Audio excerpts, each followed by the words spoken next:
Hello, fellow homebrewers. JP here, and I want to introduce to you the brand new Brew Built X1 Conical Series available at More Beer. More Beer sells the highest standard in homebrewing equipment, and the Brew Built Conicals are just that. They're made from mirror-polished 304 stainless steel, and they come with loads of features that you and I have been looking for. They have a full 2-inch bottom dump valve, which will eliminate your clogging issues, while the sturdy base includes 4 reinforced legs, just like those big Pro tanks do. More Beer also carries the Brew Built line of options and add-ons like casters, pressure kits, and even external glycol chillers. So you can find out more about the new Brew Built X1 Conical Unitanks by going over to morebeer.com for detailed videos on the entire line of Brew Built Conicals. You can trust Brew Built with your next fermentation, and you can trust More Beer to find the right conical for you. Brew Built at morebeer.com.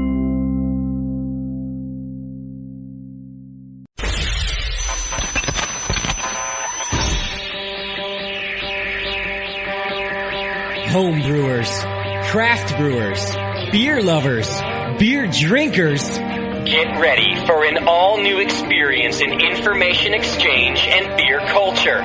Your only source for live beer radio that brings expert brewers from around the globe right to your home. You're not just listening to broadcasters, it's the Brewcasters on the Brewing Network. Good afternoon, happy Sunday. The Brewcasters back in your house from our house in, where are we, John? I always forget. A very fine house. Pacheco, California. The not very sunny Pacheco, California today. Joining us in studio is Dan Gordon from Gordon Biersch Brewing Company. Very excited to have the man here today. And make yourself at home, Dan. This is our studio's your studio. Oh, wait, I turned you off. There you are. You are in a full recline position. Full reclining position, so I am comfy. That's good. Very good. Don't pee on our carpet or anything, but make yourself comfortable. Hey, you shouldn't have invited me here if you wanted to put those kinds of disclaimers. Right. That's true. I should warn you in advance. My fault. I don't think there are disclaimers here. No, you can pretty much do anything. We got a great show planned for you today, not only because Dan's here, but we got Beer Jeopardy back, and people have been waiting for that. So everyone's excited about a little Beer Jeopardy. I'm excited. You ever... yeah, you would be. Yeah. You get one more chance. John, the reigning non-champion. I've lost everyone, so... Dismally. Yeah, thanks. Have you ever heard our Beer Jeopardy, Dan? No, I'm looking forward to, though. Great anticipation here. Yeah, you should. It's good fun. It's good fun. We basically stole the format entirely. Nothing creative here. We just stole it. Nothing like some good old-fashioned plagiarism. That's right. That's what we like to do. That's what homebrew's all about, really. We just plagiarize everything anyway, so put our own little twist in it occasionally. I put my twist in it, but that's about it. So we're just going to get right to it. Like I said, you know, that's the new format. No fluff. We'll get right to the good stuff. I'll tell you that this show is going to be the first show that instead of naming the show by our topic, I've named it by our brewer today. Because there's so many topics that we're going to do with you, Dan, that today is actually just the official Gordon Biersch show. Oh, I thought you were going to say it was the Fat Brewer Hour. No, that's at 6 o'clock. I'll definitely change it when we reach 6 o'clock. Well, that reminds us we do have to measure him. Yes, absolutely. We do measure the beer bellies of all our brewers who come in here. I'll win. And I'm going to be a winner today, aren't I? That's right. Probably long-standing. And then what we'll do is when you come back next time, assuming we don't entirely offend you during our 2 hours with you, which is probably going to be more like 3.5 hours with you, we'll measure you again and see how your progress is coming. And we don't look for you to subtract, we look for you to add. That's our goal around here, is to add some girth. Well, my wife considers me just a basic human digestive tract, so I think I'll fit well into the mode here. All right, very good. So we'll get you fully measured by the end of the show, and there we go. I'm being told to turn up microphones because they're all quiet, so let me do that. Daniela, your microphone's working too, I hope. I don't know yet. Yeah, there it is. You're good. Everybody's got microphones this week, so that's always nice. All right, so it is the official Gordon Biersch show. We're going to do a couple things here in the beginning, some news, our listener feedback, of course. Then we'll do Jeopardy. Get your Gordon Biersch Märzen chilling, because right at 6 o'clock, we're going to do the tasting. We've been pretty good the past couple weeks of getting it in on time, and I'll try to do the same today, which means we got to finish the intro by 5:30 and Beer Jeopardy by 6, John. That's up to you, man. It will be a record if we do it. I'll tell you that. We can do it. I think we can. Yeah. So, let's get right to it. You know what time it is. The beginning of the show. Oh my God, You've got mail. It's mail time. With Dr. Scott's favorite song, Yeah. the banjo mail song. You need to bring yours in, Doc. You need to. All right. Yeah, maybe I'll have you play the song live next time instead of me playing it We'll just clap. over the air. Just a couple things in the feedback bag today, so we should be able to get through it pretty quick. Our first email is just a simple one-sentence question. Is there a way to get a chat room transcript? And the answer to that is no. Unfortunately. You would have to copy it and paste it yourself during the show. And I'm sure that this one stemmed from last week's show. The chat room was highly charged with Brian Hunt from Moonlight Brewing Company in here last week and his opinions. I got a question. Did Brian wear boots? The rubber boots. He did wear the rubber boots. He's known for that. The rubber boots. Rubber boot Brian. That's it? Yeah, he definitely wore them. I made him take them off before coming into the house. Not to be rude or anything, but they just looked dirty. They were dirty. And I just had the carpets cleaned. Otherwise, he could have done it. I don't know where those boots have been, sir. Yeah. But Brian was cool and just had some controversial opinions, and the chat room was going nuts. And I think some people wanted to take those remarks home with them. And So did I. print out a transcript, but no, you can't. We're looking at upgrading our chat room anyway, so I'll look into that as a feature. Was that you bitching about our chat room this morning, John? No. That wasn't you that was kept not me. getting kicked out during the No, that booze was not me. program? Okay. I was giving you a hard time, though. Because I knew you were in there incognito. You told me afterward. But I was boo-hoo. Okay. Yeah. I didn't know that you were, if you were complaining about It was funny to see people talk about me, and they didn't know I was there. Yeah. Did it hurt, John? Oh, it hurt. Man, that's the first thing that, they always ask me, is John still sleeping? How come you're awake? Yeah. Where's John? Yeah. It's always the first things that come through. I think Gucci said I can't handle 2 nights a week. Yeah. Yeah, I was like, thanks, Gucci. Yeah. Yeah, you're a good topic for us in there. Yeah. They're still bitching about last week's guest. Are they? Yeah. Wow. Boy, it spills over into the next week. Oh, You set man. a fire. I like that. Do you know Brian? Dan? Yeah, but I just want to put some warm aura out there, positive thoughts for everybody Okay. today, and it's just worth it having Brian wearing his rubber boots wherever he goes. I think you got to look at the positive side. That's right. Okay. That's true. Have you had his beer? Not in ages, to tell you the truth. Okay. I can't remember which brewery he was working at since the last time I've tasted his beer. Okay. Kind of hard to find, I think. Yeah. It's pretty much unfindable. There you go. So that was a loaded question. Yeah, and that was part of the controversy last week, because not only was he talking about not distributing beer and that he thinks all beer should be regional, but when people asked, well, how can we get your beer? He basically told them to fuck off. Wow. No, he said, buy me a plane ticket. Yeah. I'll bring it to you. Yeah, that was it. Wow. So I won't use the F word here today. yeah, You can. leave that to me. Okay. If you would. It's my word. All right. Some more mail. Hey guys, I'm listening to the show via the archives. I'm up to the 7305 broadcast and just wanted to let you know, which I'm trying to figure out if that's my fault or his, having not posted them until recently. Just wanted to let you know, great show. It's really nice to listen via the archives. He's currently brewing on a 1-barrel electric brewery. All the info he's heard is a good refresher to keep him sharp while doing the brewing process. It's great to physically hear talk about brewing, pronunciation, and procedures. Must not be talking about you in the pronunciation department. I got a little slurry last week. He lives in the sticks in Montana and doesn't normally have the opportunity to talk brewing unless I go to the local brew store in Billings, which is 100 miles away. And he says, keep telling them to use their local brew stores, which is one of John's favorite things to do, is support your local brew have shop. to, definitely. Yeah, they're struggling just as we are. Yes, they are. Maybe not quite as much, but Mom and pop shop. definitely struggling. So do support your local homebrew shop. And that's Colin from Rosebud Ales Brewing, which I think is just the name of his home brewery. And finally, this one's addressed to myself, John, Dr. Scott, and of course Daniela. Daniela, Thank you. She's always happy when she gets Say mail. thank you too. now, but it might not be a nice letter. I don't care. It's mail anyway. Yeah. That's And they right. mentioned you. Okay, he goes on in the beginning, good stuff about the show and says thanks. And later he says, a few comments on the show are probably in order. I like your rambling segments, but agree that they should be near the end of the show, leaving more of the meat at the beginning of the show when you guys are still sober. That's a good point, actually. He does make a good point. Great idea to start reviewing beers that are widely available. I'm trying to develop my palate, but have a hard time finding in the aroma and taste some of the things others mention. I like listening to both homebrewers and professional brewers, but would like to hear from some of the other parts of the country. How about more Daniela? Which is why, Really? Wow. which is why you now have your own microphone. That's why, yes, you have your own microphone. She could have like a And I know checkout. you don't like it, Dr. Scott. Whoa, I didn't say that. They like her voice. You don't need a microphone to shoot me dirty looks. That's true. As far as hear from some of the other parts of the country, I'll tell you that John is hard at work on that. We've got a couple phone interviews booked for I think January, not December, right? Out of country or just in state? Just around out of our part of the country. Yeah, we have a guy from Wisconsin coming in December. So In December, okay. So we are working on getting out of California. Fear not. We just wanted to work out our phone situation and make sure that we could be as informative over the phone lines. it's going to be interesting having a conversation with someone who's not here. Yeah. You know. But it'll be easier to make fun of them. Okay. You know what I mean? So they won't be our guests again, I take it. They might not. Okay. And what we're going to try to do is have them kind of ship their beer ahead of time so that we can have it here. We'll be tasting it, get them on the phone. So we are working on other parts of the country.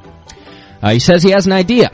I have an idea for a show that would benefit many of us beginners. There's much confusion and contradictory info out there regarding technique and procedure. How about a show that walks us through your steps of brewing and bottling extract? What tools you need and what you can do without. Primary only or primary and secondary. Cooling the wort, pitching the yeast, when is fermentation complete, etc. So, I think a video, that'll help with that question. we're going to do a video, but I think we could do a show on that. Yeah. I mean, let's face it, we're going to repeat topics anyway. As the episodes go by, we're going to go back to other things. And we've never done a full extract show. The extract show we did was with a commercial brewer. So I think it'll be all right to go through the steps of the process and do a quick show that way. Yeah. We do a topic. So I'll put it in the books. We'll get that coming to you. And he says, like a listener last week, he recently put a number of our episodes on CD and gave them to the owner of his local homebrew supply store. So hopefully that will lead to some additional audience. Thank you for doing that. Yeah. We talked about that last week. Crotch Rot did that for us, and I think Code was going to do it. And the homebrew shops actually responded by playing it live all the time while their shoppers were in there. So that's cool. That's great. Good for everybody. We're working on it at B3. Yeah. Yeah. Yes. All right. So there you go. That's the mailbag for today, and let's go right into the news. How about that? Couple good stories today. One of them, I'm interested about your take on this, Dan, because I've not heard anything about this, and I think we need a professional's perspective because it deals with craft brews, microbrews. I think some smaller than you it might affect, and it's only one state also, but you'll get the idea. It's a committee that ships beers to wholesalers bill, and it has passed the Senate in Wisconsin. It's a fast-track bill that would grant exclusive distribution territories to Wisconsin's beer wholesalers, and is opposed by small brewers who say it will result in higher beer prices. It was approved Friday by a legislative committee, setting the stage for it to be passed. The Senate Small Business Committee voted 5-0 to approve the legislation, and it was approved this week by the Assembly and will likely go before the Senate next week, just weeks after being introduced. Voting yes on the bill were Republican Ronald Brown, David Zine, Ted Canavas. You got to be in Wisconsin to know these people. The bill would require brewers to grant exclusive distribution territories to wholesalers. The legislation also would make it more expensive for small brewers to avoid wholesale distributors and sell their beer directly to retailers if the brewers surpass production and sales benchmarks. The Wisconsin Wholesale Beer Distributors Association says the bill is needed to fend off possible lawsuits challenging the state's alcohol industry regulations. Those regulations, as in other states, oversee a system in which brewers sell beer to wholesale distributors, which then sell them to taverns, supermarkets, and retailers. The system promotes responsible marketing of beer, the wholesalers say. But some industry observers say there's no evidence to support those claims, and large retailers have said they could sell beer at lower prices if they could buy directly from brewers. And then several of the brewers' guilds in Wisconsin are opposed to it because they say the bill would limit their ability to distribute beer without using wholesalers, and it could raise their operating costs. among other things. And we've had this discussion in here with other brewers, Drake's, for example, some small brewers who used to use wholesalers and distributors and found that their beer was kind of getting left in the hot spot in the garage or at least out in the sun outside of the warehouse. And by the time it got to the consumer, it wasn't good anymore. Mm-hmm. And I think, as you probably know, you kind of get one shot as a brewery, as in a lot of other things. Us, for example, if we do a bad show, we definitely turn away some listeners. They don't come back for months. Yeah, they do. So anyway, small brewers have a lot of issues with using wholesalers. They'd rather, distribute directly if they can. And this is an actual law that's telling them they can't, if they surpass certain benchmarks in the amount that they brew. I don't know if you have any thoughts about that, Dan. It's a trying time for any new brewers that are trying to go out and garner distribution because of this type of movement happening at state levels. First of all, we shouldn't have states making up their own alcohol laws. We should have just one set of laws that applies to every distribution and alcohol producer in the country. And the biggest impetus is that there's a barrier towards entry to the marketplace. Okay. Laws like this prevent new brewers from coming into formation, or even new distributors that might offer competition for existing beer wholesalers, because there is a one-way gate. Right. Once you sign on with a distributor, you're giving them exclusivity, and you can never leave. Yeah. And even if you do have a sufficient or a good legal reason for leaving, such as that the beer is being left in a warm corner for 4 months before not being properly rotated, and you, as a small brewer, can't afford to have bad beer out in the marketplace. Yeah. There's nothing you can do about it because they own all the rights to distributing your product, and it is a bad thing. Yeah. So I'm with the small brewers in Wisconsin. I wish they could win this battle, but politically it's impossible. Just keep in mind that every county has at least 2 beer distributors. They don't have 2 brewers. Right. And they have the political clout. They're doing contributions to their state assembly persons and their state senators, and that's where the laws are being formulated, and you can't beat them. Yeah. They're just too politically. I mean, it's what really resulted in a lot of bad things in California. Really? So, changes in laws. So we have the same kind of things going on as this bill's passing? Oh, yeah. Oh, really? Oh, yeah. The beer wholesalers here are trying to do the same thing. Gotcha. Mm-hmm. Okay. Wow. It got squashed recently. Oh, that's good. Yeah, but it's coming back in January. Right. They're going to keep on pursuing it. And who is it that's backing this kind of thing? It's obviously wholesalers with big money? Yeah, the wholesalers associations. They're usually the second or third largest political contributors towards election campaigns. Gotcha. And therefore carry a lot of clout. Okay. Wow. All right. It's a shame. Nice light topic to start off this fun beer hour. Yeah, how do you like that? The Biersch political hour. Thank you. Yeah, anytime. Thanks, Dan. Next on the panel. Now he's all red in the face. Yeah. Deb Carey, president of New Glarus Brewing Companies. Dan and Deb, great people. Okay, good friends. Okay. Good beer. They're saying it's really disheartening that the legislator has abandoned small business in Wisconsin. And I think that's exactly the point Dan's making about the wholesalers having a lot of clout and small business not. Which is kind of weird because a lot of state laws in general, and I know that a lot of state laws in California really like to promote small business. They like to help out, and in California, especially like with women in small business and minorities in small business, you'll find a lot of programs that boost that. And then at the same page, you'll find something really in the face of small business. It's just a terrible thing to do. And I don't understand why there's not room for both. And I guess it just depends on who you ask. Is it money guy or beer guy? It all depends who the political forces are and how money hungry they are. And this is one thing you got to keep in mind. Gray Davis was probably one of the biggest money takers of any governor we've ever had, and everybody in the state legislature at that point in time. Herb Wesson, who was the Speaker of the Assembly. These guys are the kingpins of answering to political contributions. So they on one side would smile at you and say, yes, we're all for small business. We want the small guy to prosper. And then the next day they're going to just take the money from the distributor and the wholesalers and say, forget it. Yeah. And that's the truth, Yeah, that's what it makes me sick about politics. It does. Yeah. It's bad. I was, before I just decided to be a drunken DJ, I was going to do the politic route. I was going to, do the whole law school thing and become a politician. There's 2 things you can do with speaking, right? You can be an upstanding citizen who lies a lot, like a politician, or you could be, me, which gets drunk and talks on the radio. And you don't lie. Good choice. But I don't lie, so that's the one good thing I have going for me.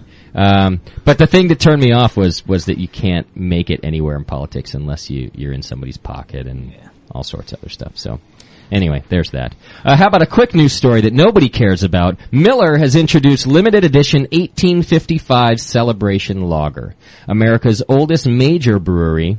I like how they put that in a little disc. The oldest major brewery, because it's not the oldest brewery, offers a special 150th anniversary brew. If you know the oldest brewery, don't say it. Okay. Yeah. Do you know it already? Yes, I do. Damn it, I gotta take that out of jeopardy. And I would consider them a major now.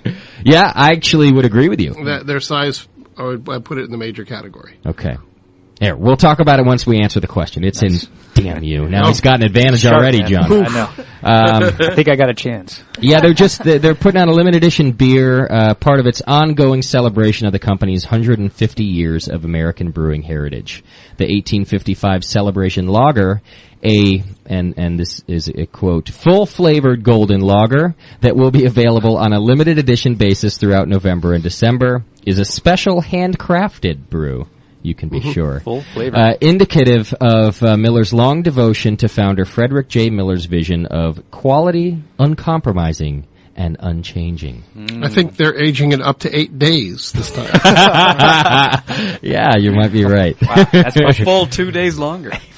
How about a nice little quote from CEO Norman Adami? Miller's 150th anniversary has been a time of reflection for our company. Oh, they probably had 8 days to reflect. To recognize and celebrate the principles and spirit that have brought us to where we are today, and to carry them into the future. Frederick Miller created the first Miller time when he sold his first barrel of beer in the fall of 1855. And we invite America's beer drinkers to join us for a toast of that historic moment with this great beer honoring our founder's vision. Sounds like a politician. Yeah. No one can hear the sarcasm in my voice, right? That's enough time spent on that. Yeah. They won't be joining us on the show, I'm sure. Okay. Did you ask? Well, we don't need to now with all that sarcasm, right? Beer bellies be warned, but others may be okay. You know I like to do the health stories, Doc. It's not just that you're fat, it's where the fat is located that determines your risk of heart attack, according to a new study giving weight to the long-held belief that beer bellies are far from healthy. Whatever. Big butts, though, you might be okay. Researchers in Canada came up with a basic calculation between waist and hip measurements that they contend is a more accurate indicator of one's risk for a heart attack than the so-called BMI, or body mass index. The study out of McMaster University in Ontario looked at 27,000 men and women, including more than 14,000 who had heart disease. The findings, published in today's Lancet Journal, show the risk of heart trouble grew along with excess body fat around the waistline in relation to hip size, something that was undetectable in the BMI charts. For men, the study suggests a waist divided by hip proportion greater than 0.9 could indicate significantly higher risks for the heart. For women, the ratio should be less than 0.85, the study said. So a lot of people who do not consider themselves as obese will find that they are beyond the cutoff point. Fat on the abdomen is the killer, not fat on the hips. They don't say why. I'm not really quite sure why. But so beer bellies increase risk of heart disease, folks. Sorry to tell you. Not that I'm going to heed that warning. I just have to give it out as a public service announcement, right? Yes. What if the fat is well marbled into the muscle tissue that's producing a more flavorful and tender piece of meat? You must be a cook. Yeah. Then you would do well if you went down in a plane crash in the Alps. Or the rest of us would do well, I should say. Okay. This one is, on Saturday, drinking won't be just a journey to the bar, it's a destination. Summit Brewing and local hipster.com have bottled the idea behind a CBS hit reality show, the stage The Amazing Case, instead of The Amazing Race. Instead of teams trekking across continents to capture a $1 million prize. Anybody, you guys seen this show, this reality show? Just one of those shows that you get a team, you travel around Europe, and you got to go to different checkpoints, and whoever finishes all the checkpoints wins $1 million. Instead of that, 34 groups will race from bar to bar in Minneapolis, finding clues in the beers they drink and competing in funky relays until they reach the final hidden venue. Awaiting them will be a 3-month supply of Summit beer and drunken glory. Wow. Yeah, team spots have already been filled. I hope they have a designated driver. Yeah, I think they run. I think they have to run around. Yeah. A race will begin at 2 p.m. Saturday. and move through several bars in the area, which I won't. There's like 7 of them though. They're going to be hammered. Yeah. Organizers hope to make it an annual event. So that sounds fun to me. That's a good idea. Could do that here. And very quickly, I read a story last week about the beer in Connecticut that was trying to be distributed, but had an elf, an evil elf shooting a slingshot at Santa's sleigh on its label, and you're not allowed to market to kids in many states, but in particular in Connecticut. And it's actually worded in the bill that images such as Santa should not be used in marketing alcohol. They were talking about banning distribution. This week they've actually set a hearing. So the State Liquor Control Commission scheduled a hearing to determine whether a beer with an elf on its label should be allowed on Connecticut stores' shelves. No shelves for the elves. Yeah, that's right. The distributor of the beer says we're hurt no matter what happens. Even if they decide they want us to sell the beer, I bet they won't decide it right then. They'll then be well into December, and no one will be buying Christmas beer from us at that point. So I'll keep you up to date if they post again and see if they let them brew it. And guess what, John? We're on time. For the second week in a row. Yes. We just made it on time. Even a little bit early, which means Dan might be allowed to go home tonight sometime before 9 o'clock. How do you like that?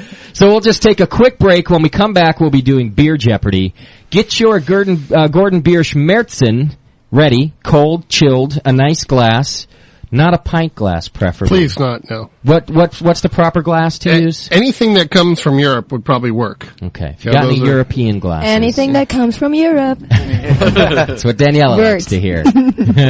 What's the problem with the pint glass? It does not focus the aroma towards your nostrils. Because it goes out. It's out. Yeah. Terrible for head. Right. I mean, just across the board. They were designed for mixing martinis. Yeah. And for drinking iced tea. Okay. Because you don't need to smell either one of those No, things. it destroys the whole element of beer culture that guys like us are trying, and Danielle are trying to bring into the world today. Right.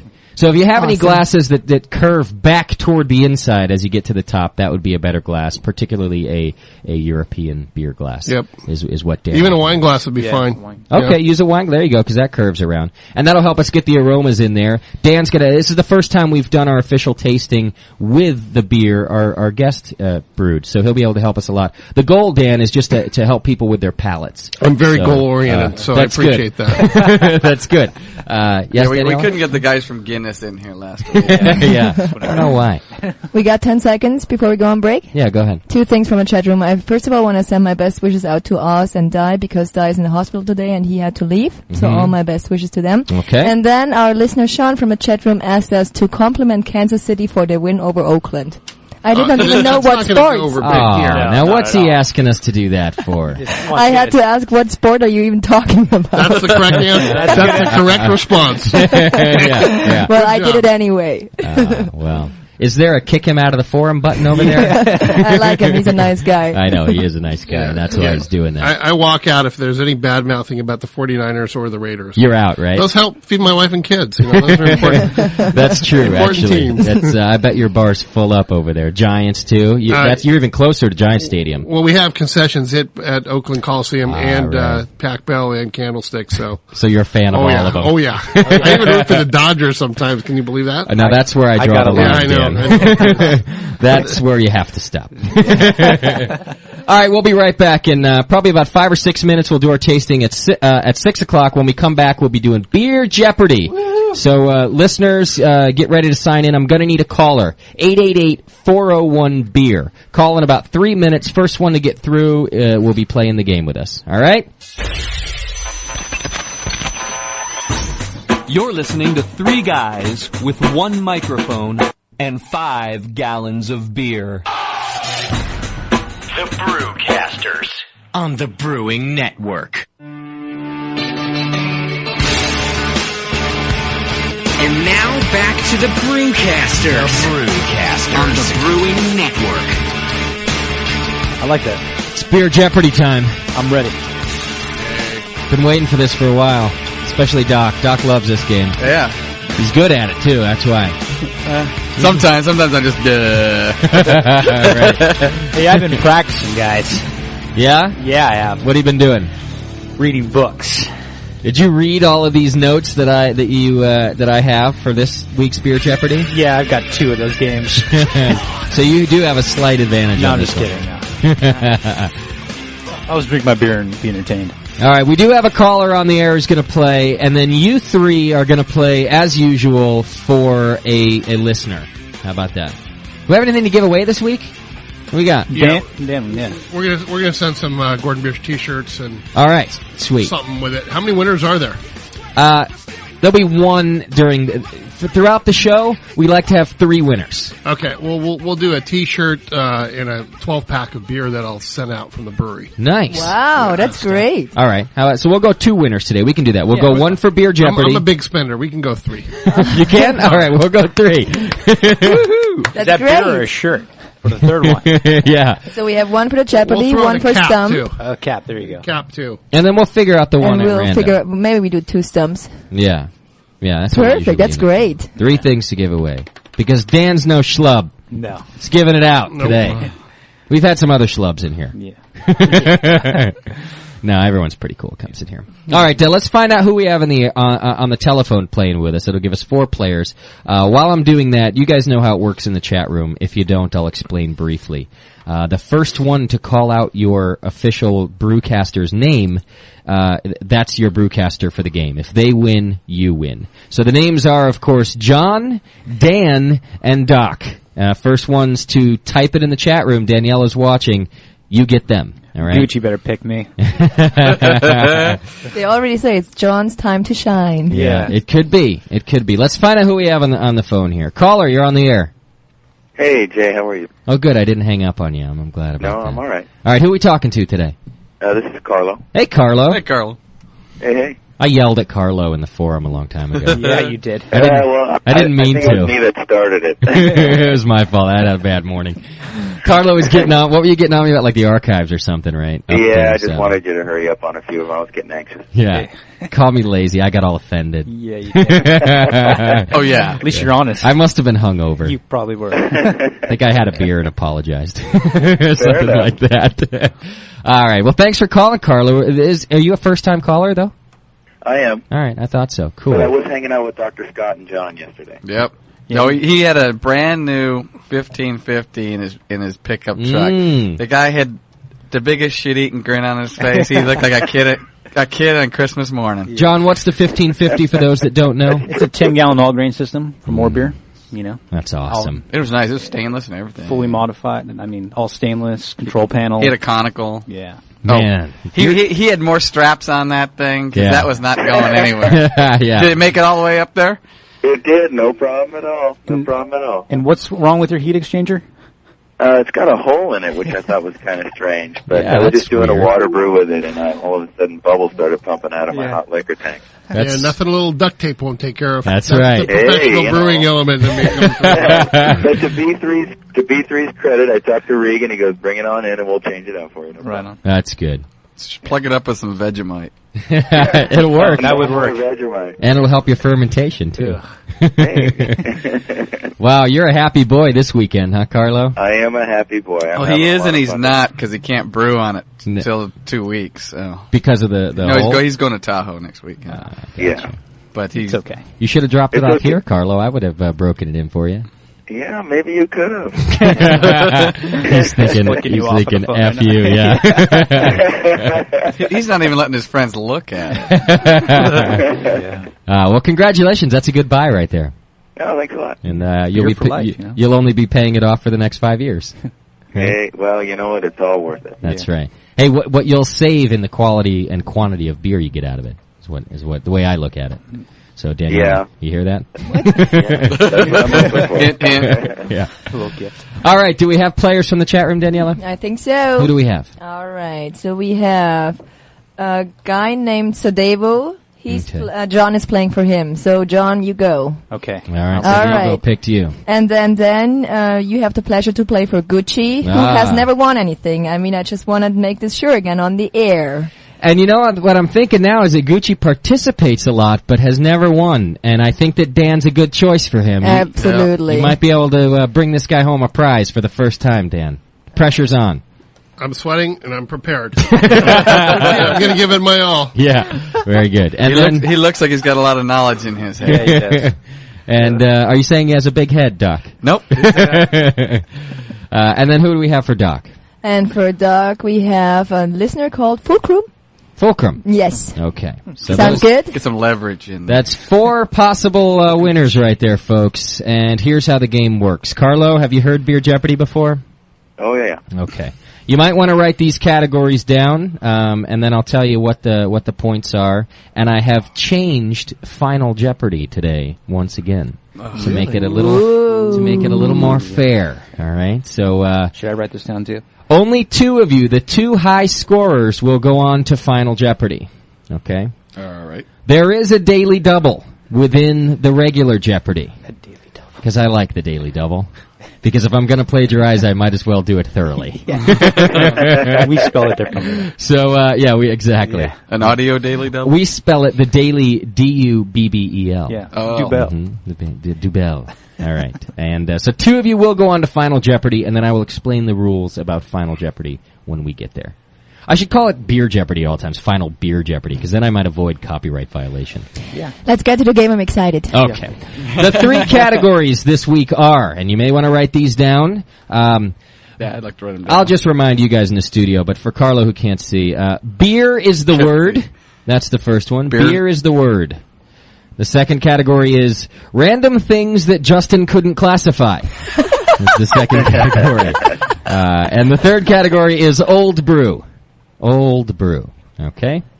Much like some of the brew we've tasted in here before. Yeah. No, I'm not going to say anybody. Why am I angry at all of our guests today? I don't know. No. Can I have a They've been sip? awesome. You're just in a hateful mood. I am. Thank you. It's good beer. What am I drinking right here? I'm drinking the Blonde Bock from Gordon Biersch, which is a tasty That's beer. my favorite. That's a good Can I flavor. try That is good. I'll trade you real quick. It puts a smile on everybody's face. That it does. After 2 bottles of that, you're going to be the show may go just a wee bit slower. If that's at all possible, you might be right. Okay, so those are your categories. Beer is the word, random things Justin couldn't classify, and old brew. As usual, I will give our listener, who is our caller, who is Carlo, control of the board first. Go ahead, Carlo. In each category, there are 4 questions ranging from 100 points to 400 points. You may choose in any order. Beer is the word, 100. Okay, starting right at the top. Beer is the word for 100 points. Porter was named after A, coal, B, port wine, C, journalists, or D, London porters. D. Dr. Scott. D. Wait a sec. Are we just shouting out the Yes. answers as fast as Well, we want? I'm supposed to say Doc. We're supposed to have something You're to supposed to ring. shout out your name. Yeah. Sorry, I didn't explain that for Disqualified. the new We usually Dan. have something to jingle, something like you put that. your hand up or what? Or Just the button? call out your name. I don't see the red button. Just say Dan. If you know Okay. the answer, say All Dan. right, You yeah. can do it at any point during my reading of the question. Okay, because I had it at number 2 when you were saying. I actually had it at number 1, but But you waited. We I had knew it at the order. 0. Yeah.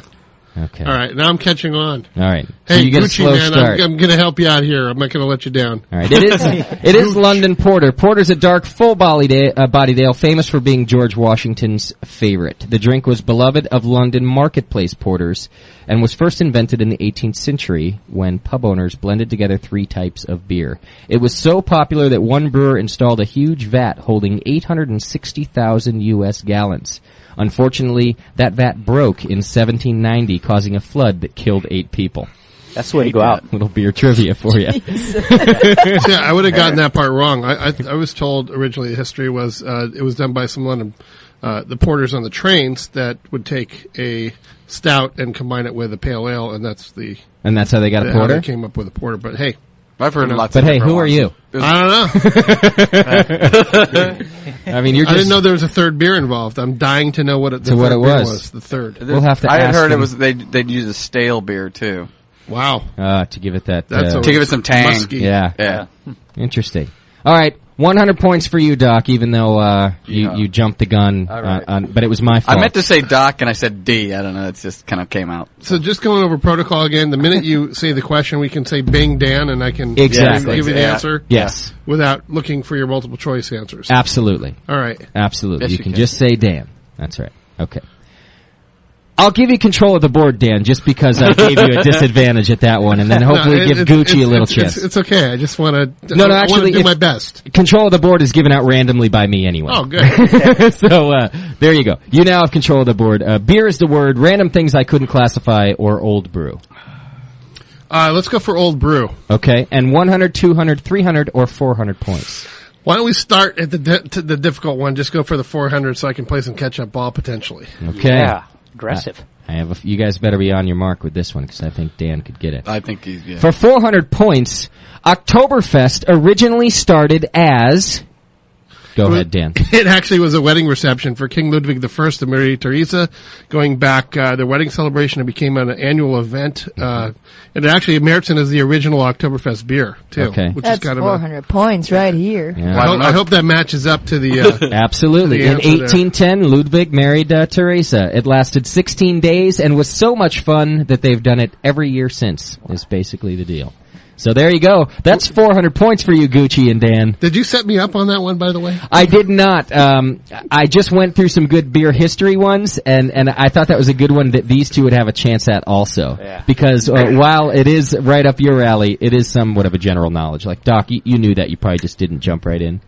I didn't have a chance. You said that he was there. Yeah. He was on it. Yeah. And you can yell out Dan. Yell out your name if you're going to buzz in. That's your official buzz. Carlo, you still with us, buddy? I'm here. All right. Just checking. Dan, you retain control of the board. Go ahead, please. Let's go for the other category that we haven't done. It was random things that I couldn't classify. You just That's a lot. came up with. 100, 200, 300, or 400? We'll start with the 100. Okay. For 100 points in the random things I couldn't classify, which one of these is not a fictional beer from a television show? Shots, Buzz, Duff, or Blotz? Carlo. Doc. I'm going to give it to Carlo. All right. I'm going to say D on that one. Blotz, he says. You are correct. Blotz was the beer that made Milwaukee famous in the 1850s. It was the real-life counterpart of Schatz beer as seen on Laverne and Shirley. Of course, Duff is Homer Simpson, and Buzz is the fictional beer from Drew Carey Show. So, nice work, Carlo. I'm impressed. That's 100 points. You're alive, and you have control of the board. Go ahead, please. Very nice. Let's go random things that Justin couldn't classify for the 200. 200 points. All right, here we go. Is this all right? Okay, here we go. Kinder beer is A, beer that makes you kinder. Justin just pronounced it wrong. Dan. Go ahead, Dan. It's also called malts beer. It's a unfermented wort that's served in Germany to kids and tastes kind of like a carbonated Coca-Cola substitute. And it tastes terrible. It's also served in the Caribbean to kids as a substitute for formula of all things. Oh, really? Yeah, and I never could understand that. But nutritional value. It's just carbonated malt sugar. Okay, is what carbonated wort. It's a real shortcut process too. Right. Mm-hmm. My parents put me on malt beer when I was 3. Is that right? Yeah. And that's how you get to beer in Germany, you know, because you need to drink by the age of 15, so you need to get used to the taste, sort of. That's kind of what this says, actually. Yeah. It says the malty beverage has only the barest trace of alcohol, and since even in beer-loving Germany, beer can't be drunk legally until the age of 16, contrary to popular belief, it's the perfect legal for children to drink beer in the U.S. I am living proof that 16-year-old, drinking age doesn't exist in Germany. I'll just let you know. Okay. So, all right, that's 200 points for Gucci and Dan, and you have control of the board. Beer is world. Beer is word. Word. 200, 300, or 400? 200. Beer is the word for 200. I'll spell it first and then say it. T-A-H-K, Talk, is the word for beer in what countries? And one of the two will do. Talk. Doc. Go ahead, Doc. Vietnam? No. John? Go ahead, John. Scotland? No, sir. Carlo, you want to buzz in just for the heck of it? Give it a stab? Yeah, I have no idea, but I'm going to say Japan. No. Japan, it's beautiful. Yeah. It's really easy in Japan. I'm probably pronouncing it wrong, but it's T-A-H-K. And the way that the pronunciation was written, it would be Tak. I'm impressed because I thought I knew every beer word in the world, and I don't have that one. even remotely close. I mean, it's probably outer and inner Mongolia for all I know. But I could have gotten it wrong, but my notes say it's Sweden and Norway. No, that's wrong. Okay. Beer in Sweden. Fair enough. and it could, but you know what? There could be a very regional. The other words. Regional one, but the beer in most of the Scandinavian countries is Earl. Earl. Okay. Yeah, and in Norway and Sweden for sure, because my sister lived in Sweden, and I always used to be able to order a beer by saying "Jak vi ha en Earl." Okay. All right. But I will go for, there's dialects, and that very well could be in Lapland, be. And Norway and Sweden come together up there and talk. Although, I know the Mott, family from the brewery, Mock up in Lapland, the northernmost brewery in the world, and they've got Earl on there. Okay.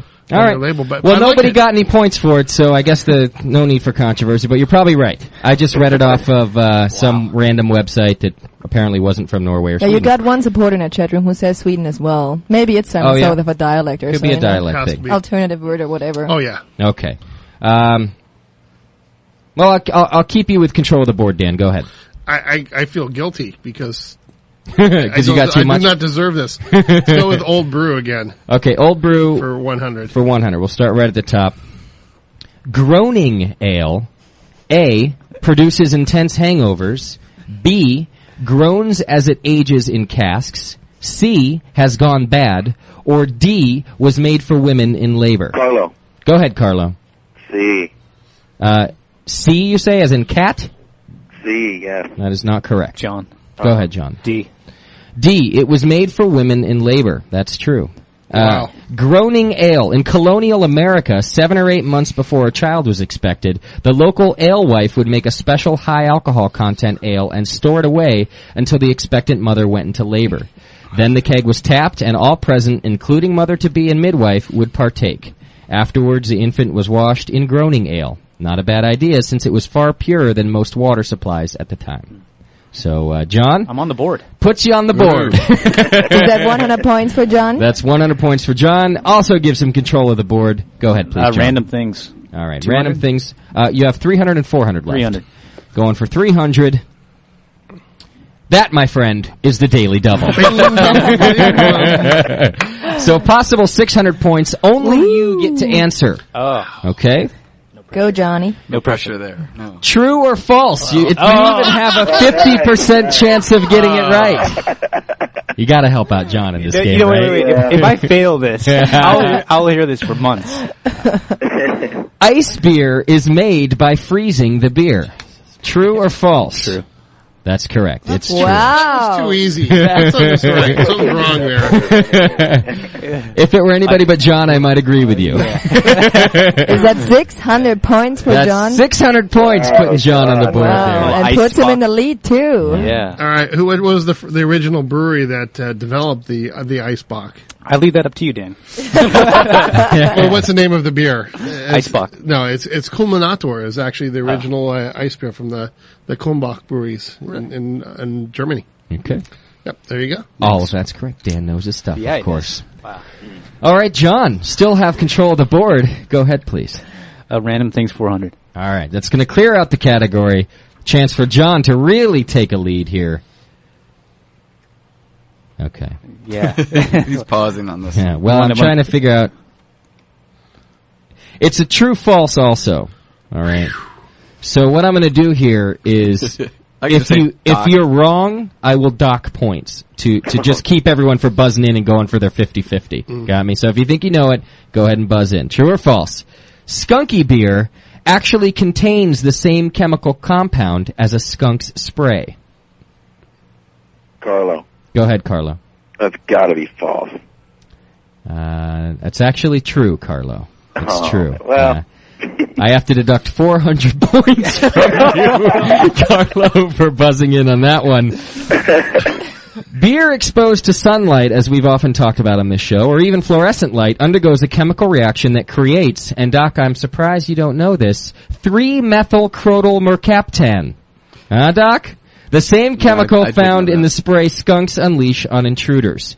Green bottles don't protect beer from developing this aroma, which brewers call light struck. Brown bottles afford much more protection. So that's good to know. Yeah, now you know. It only cost you 400 points. Yeah, really. But because you just took such a huge loss, I'll give you control of the board, Carlo. Go ahead. You're a nice guy. You've only got 2 categories left. All right, let's go old brew. 200 or 400? Let's go 200, did you say, or 400? Yeah, 2 or 4? 2. Okay, here you go. Beer stein lids originated to... Go ahead. For beer gardens to keep the foliage from falling into the beer glass. Wow. At the Augustina account. I knew that too. I thought it was for fruit flies. That they don't have a lot of fruit flies in Germany. That's they have cold. gnats, but not the fruit flies. Okay. We're going to have to take a poll because I have... my information says otherwise. Okay. Uh-oh. What was the question? Let's finish the question first. Danielle, who's my friend? Although I don't know where the card is now, so I can't read the back of it. I have that it was to protect against the plague. To keep plague out of the beers. So that if you were standing around at said beer I think garden... we're both right. Yeah? Because the foliage and whatever fell in might carry the plague. But Yeah, this must be a cultural thing, because in Bavaria, the only reason they have the pewter tops, the history behind it, was for outdoor drinking, to keep leaves from the trees from falling in. Right. I hate when that happens. Yeah, I'll tell you what, I'll split the difference with you. I'll give you 100 points instead of 200. How about that? But it doesn't match up to your source, and I feel bad. Because it very well could be the plague. You know, they Could just say not the answer I'm looking for. Yeah, my source definitely said the plague, which is why I picked the question. I thought it was interesting. Yeah, you know what, Dan? You get nothing. How about that? And Carlo, you retain control of the board. All right, let's go Old Brew 400. Oh, I'm losing you there. Old Brew for it's actually 300. It's the last one. My fault. Okay. Should I just do Bing right now? Yeah. It's a Youngling brewery. Yeah. What is the oldest still operating brewery in the United States? And we all knew from the beginning of the show that Dan already knew that. It's the Youngling Brewery in Pottsville, Pennsylvania. 1873 is when it started. 300 points for you, Dan. Which makes up for me stripping you of your points last time. Thank you. You have control of the board. There are 2 things left. Beer's the word. 300 or 400? 300. Okay. What's our score right now, Daniela? John is up to 700 points. Dan is up to 900 points. I got 100. Very good, Doc. That's correct. And Carlo is minus 300. Oh, come on. Let's invert Carlo's scores just for the heck of it, okay? Make it plus 300? Plus 300. Did you have the power to do that? Minus 300. Daniela just vetoed you. Absolute values. She's the boss. Thanks, man. I'll tell you Sorry, what. Carlo. If you can say everything you just said in German, Dan, I'll reverse his points. He can. Het is een klein probleem voor mij daar te maken. German. Youngling var det alltid bra in the Welt, in USA, nicht in the Welt, Entschuldigung. Daniela? Yeah. Yeah, that's perfect. And how is his pronunciation? It's pretty good, actually. Okay, fine. Carlo, you got 300 points. This is the Drew Carey format. Absolutely.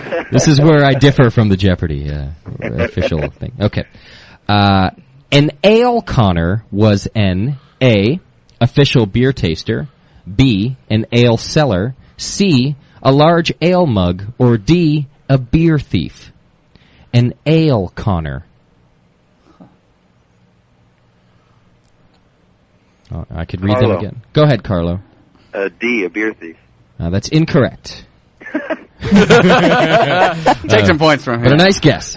An ale conner was either an official beer taster, an ale seller, or a large ale mug. John. Go ahead, John. A. A is correct. An official beer taster. How many points? 3. That is 300 points. In medieval England, an ale conner tasted beer for purity. While it may seem like a great job, it also meant sitting in a puddle of beer on a wooden bench while also wearing leather overalls to see if the leather stuck to the wood. If so, it meant that sugar had been added to the brew, whereupon the ale conner condemned the beer and gave it to the poor. One of the more famous ale conners in history is Shakespeare's father. So, there you go. There was one thing left, John. It's for 400 points. Doesn't matter that you have control of the board. Okay. Anybody can chime in here. A beer enthusiast is known as a cerevisiphile. An avid collector of beer coasters is a tegestologist, B, coasterologist, C, ceramatophist, or D, matagologist. John. Go ahead, John. D. D is incorrect. A, B, or C. I could pronounce them again if you wish, but it might I'll not go do with any A. good. I don't even know. Let me see. A is correct, Doc. A tegestologist. Stemming from the Latin word tegere, to cover, tegestology is actually a quite popular form of collecting. There are several books and websites devoted to tegestology, which I didn't research and confirm. I majored by the way. in tegestology. One German collector, of course, boasts over 140,000 coasters from 151 countries. Some enthusiasts even have coasters dating back to the turn-of-a-century American taverns. So that gives you 400 points, Doc. Yeah, I'm still. Nice work. What's our tally, Daniela? Hey, do you want to know first that the fly answer was sort of correct? That what? The fly answer for the beer mugs is correct. You know, it's not against the plague or whatever you said. It's against the flies. It doesn't matter. We're so past that now. Well, it makes a difference, though. So on the other hand, if you get any comments confirming my answer, then it matters. Right, that's what. Oh, Yeah. shit. All right, so we have Carlo with plus 300 points. Nice work, Carlo. We have Dr. Scott with 500 points. Ooh, came out of the hole on that one. Ben with 900 points. And we have John, and this makes me cry, with 1,000 points. 1,000 points! Daily double, baby. It's the daily double. Wow. Nice work, John. Yes. All right, Carlo, I'm going to have to let you go. Thank you for playing. Thanks, Carlo. Hey, no problem. Better luck Good to next talk with time. you guys. All right, you too. We'll see you. Enjoy that brew system. Will do. Thanks. All right. Nice try, Carlo. Nice try. See ya. Good luck. Okay, here we go. Final Jeopardy. Beer Jeopardy. The rules are as such. I will give you each 1,000 points. Okay? You're starting with an even amount of points. You're going to have to wager your points over 3 questions. You must answer each question. So you need to, decide where you want to wager your points. He with the most points at the end of the 3 questions wins. Okay. And hence your listener wins. Okay? So the pressure's on. All right. Who are we playing for again? Gucci for Dan. Exactly, and Sodevo. John is playing for Sodevo. Okay. Where's Sodevo from? Does he know? I don't know. Does he know? Probably he doesn't know. Not during this show he doesn't. All right, here we go. Are you boys ready? Ready. You're gonna, do you have pens? Do you need writing utensils to write down your I don't know. Your point system? Oh, how many points we have? Well, you have 1,000 points to wager. Okay. And you have to and you have 3 questions to wager them over. He with the most points at the end wins. And you have to assign each question a point basis right now. I'm just trying to figure out. No, not right now. You can assign the points as you'll do it on for each you will not have, I won't read all the questions and let you assign them. Okay. I will read one question, you need to decide how much to do. So I really don't need paper and pen here. You may not. Okay. That's what I was curious about. Well, don't you have to write down the answer? Do I have to write down the answer? You could just say it if you want. Okay. Yeah. Well, then when they give He's got like a photographic memory. But when they give the other guy the answer. Ooh, it's the same question for both of you guys. Is it really? Doc makes a good point. Okay, You need to write down. I'm going to write answer. it down. Yeah. Okay. All right. Hey, I made it to the final round. Dan, don't be looking at You John's did, Johnny? paper. Yeah, I'm looking, man. Right. Don't look at John's paper, Dan. Yeah. So what you need to do now blindfolded. Yeah, is Dan. ready to go. You need to write down both your answer and how much you're wagering. Okay. Gotcha. John, I know you. Don't cheat. Don't you look over at Dan's cards there. Okay. All right. Which of these old expressions did not originate with the consumption of beer? A, and you can just go by letter. A, 6 of one, half a dozen of the other. B, wet your whistle. C, going scot-free. Or D, mind your P's and Q's. That's right. Don't look at me like that, Dan.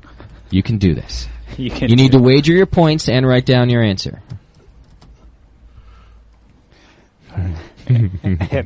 Yeah. John, are you ready? I guess. Okay. And you're ready also? Okay, you went Dan went 100 points, and he says A. A is correct. 6 of one, half a dozen and the other is not a beer saying. John? Well, I lost 200 points then. You wagered 200 points, and what was your answer? I said C. C, going scot-free. Let me find out where it is. If you're going scot-free, you're avoiding a special tax or scot formerly placed on beer in English towns. No, whoops. So, you now lose 200 points. Leaving me 800. Whereas Dan gains 100. Okay. Your next question. Which country has the highest consumption of beer per capita? A, China, B, United States, C, Czech Republic, or D, Ireland? Oh. Do you have a question, John? I have an answer. Oh, you are ready? And have you wagered your points already? Yeah. Okay. Go ahead, John. 500. You've wagered 500 points. And are you ready? Is your answer done too, Dan? Yeah, I've got 700 points. 700 on it. John, go ahead. What was your answer? A, China. Oh my God, you're so far off. That's China, true. You are incorrect. You're not even close. China, you have to remember, has 1 billion people, and they don't produce all that much beer yet. Okay. But Czech Republic, but Ireland may be a winner, but Czech Republic historically has been it. Czech Republic is correct.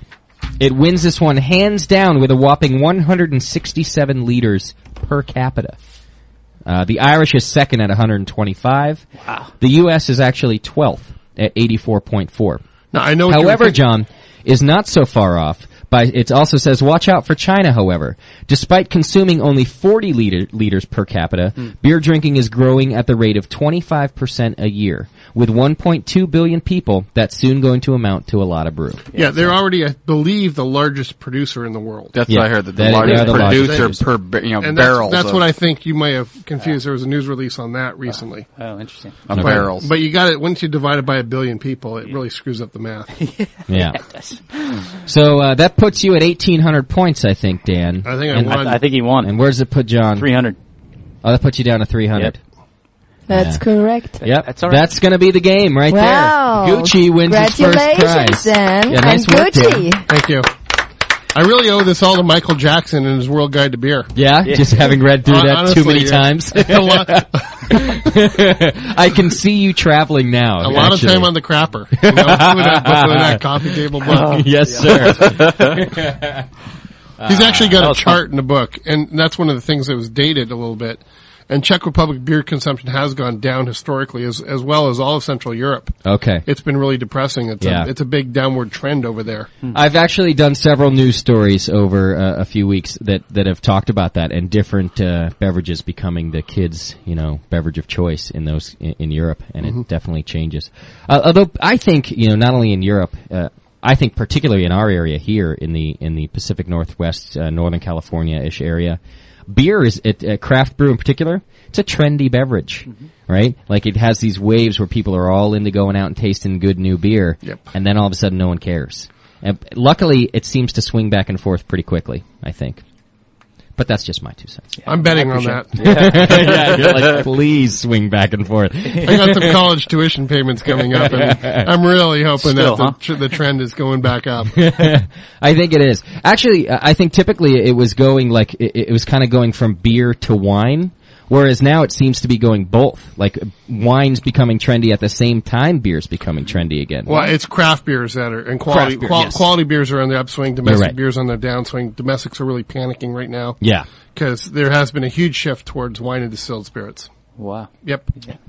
Perfect correction. You're absolutely right. And that's what it's definitely this craft brew, this, sort of anything handcrafted, hence I like the way wine you're thinking. Also. Quality as opposed to quantity. Yeah, absolutely.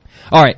We're running just a little bit behind schedule. We're going to take a quick break. It's one song. We're going to come back and we're going to do our tasting. So get your Gordon Biersch Märzen ready, like we said, in a closed type glass if you can, so that you can get the aromas. And Dan Gordon from Gordon Biersch Brewing Company is with us today. He's going to help us. I'm playing you too because John and I are going on Tuesday. Yes, we are. I should play you two for the rest of the show. What time are we going in the morning? Early. Okay. Are we bringing a keg? We're bringing 2.5 gallon keg? Yeah. We're going to drink all day and wait for our front row seats to you two. Yes, we are. Yes, sir. Yeah. We'll be right back. It's the Brewing Network. We're here with Dan Gordon from Gordon Biersch Brewing Company. Dan, this is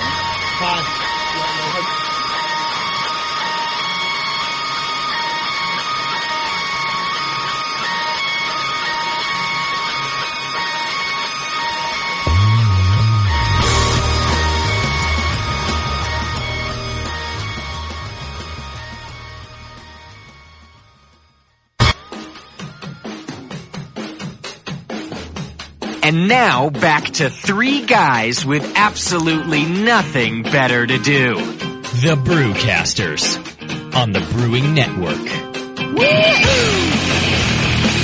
Yes, sir. It's just after 6 o'clock and time for our official tasting this week, which, of course, is Gordon Biersch Märzen. And we, for the first time, have our brewer in studio with us. to help your palate as we do it, which I think is a great idea. We'll try to do it as much as possible that way. What happens, though, is that we're obviously we have brewers in here who aren't internationally or even nationally distributed, and it's hard to do. Luckily, Dan being so kind to come in here is probably the busiest man we've had in here with all the work he has to do, which we'll get into after this tasting.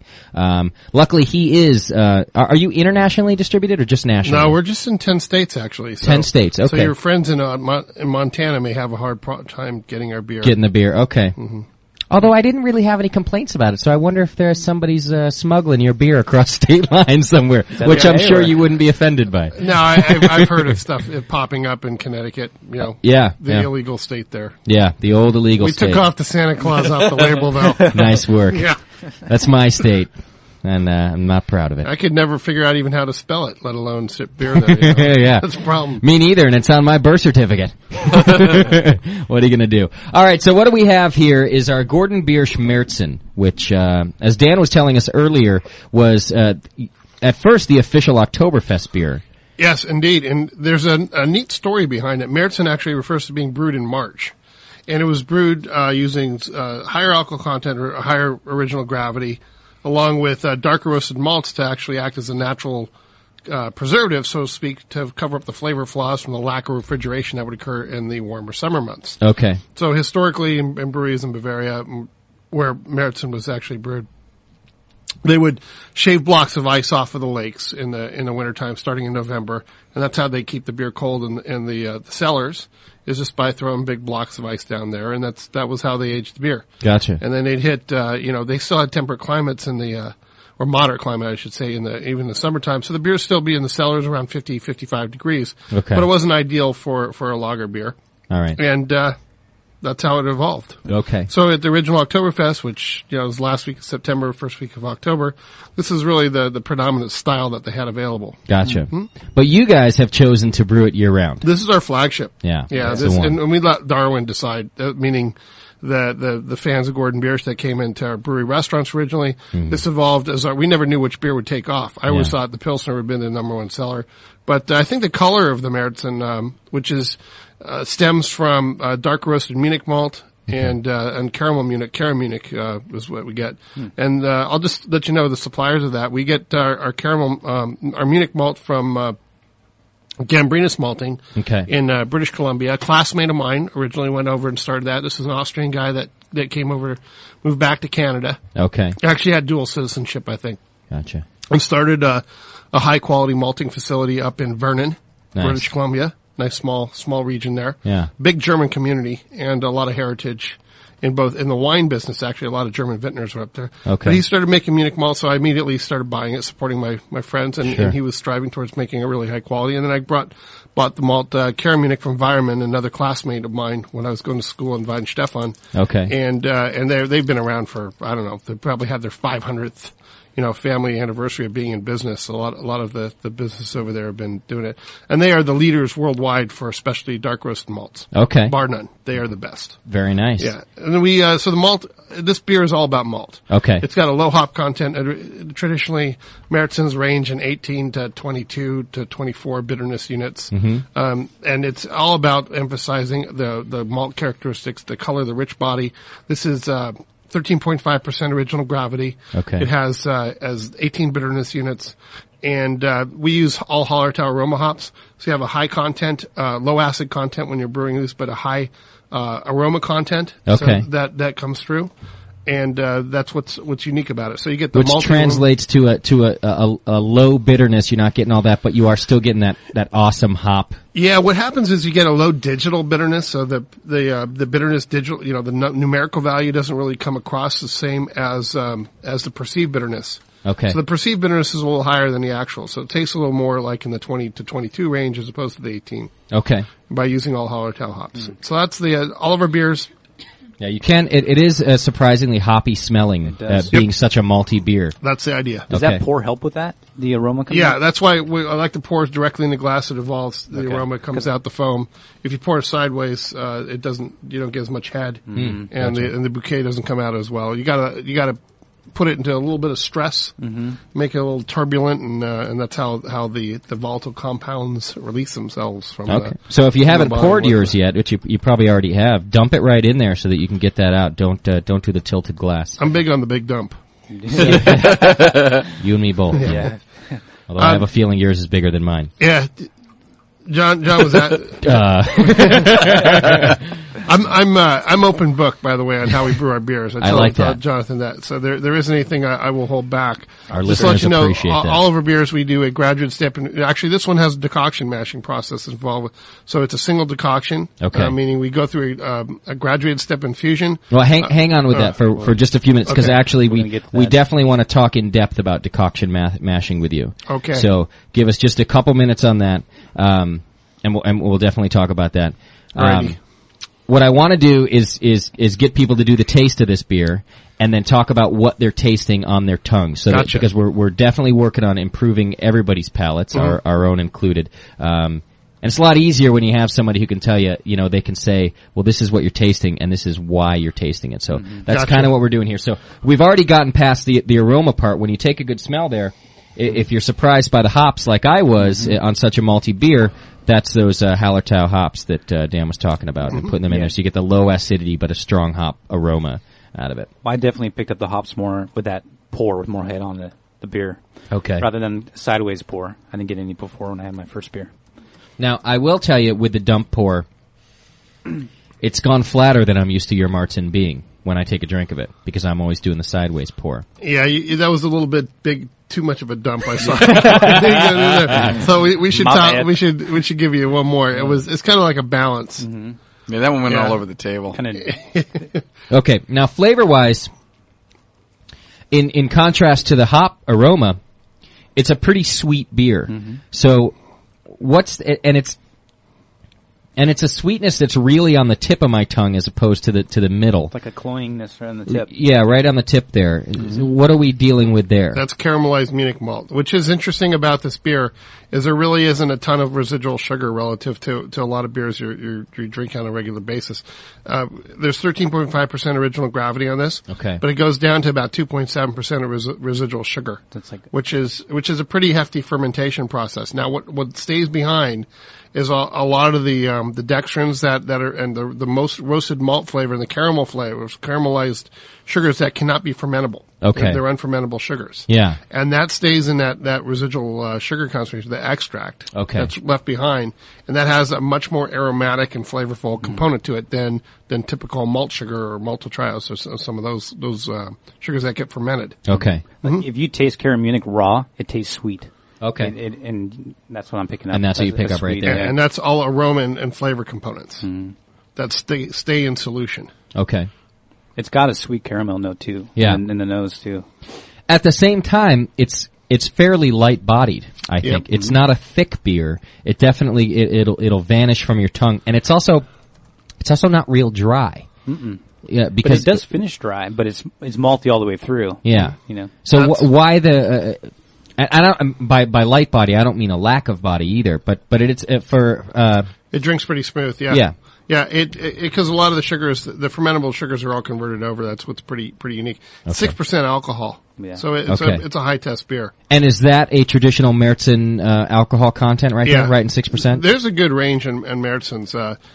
From the malt composition, you'll find a lot of Märzens in Germany that range in almost the color of the Von Bach that are just a darker golden color. Okay. Up to this is about as dark a Märzen as you'll ever find in the marketplace. Really? Sometimes the next level up, if we went even maybe 5 to 10 color units higher, it would be coming into the Dunkles category, which is pretty surprising. This is brewed with 55% Pilsner malt and 40% Munich malt. Okay. So and then the remaining 5% is this caramelized Munich malt.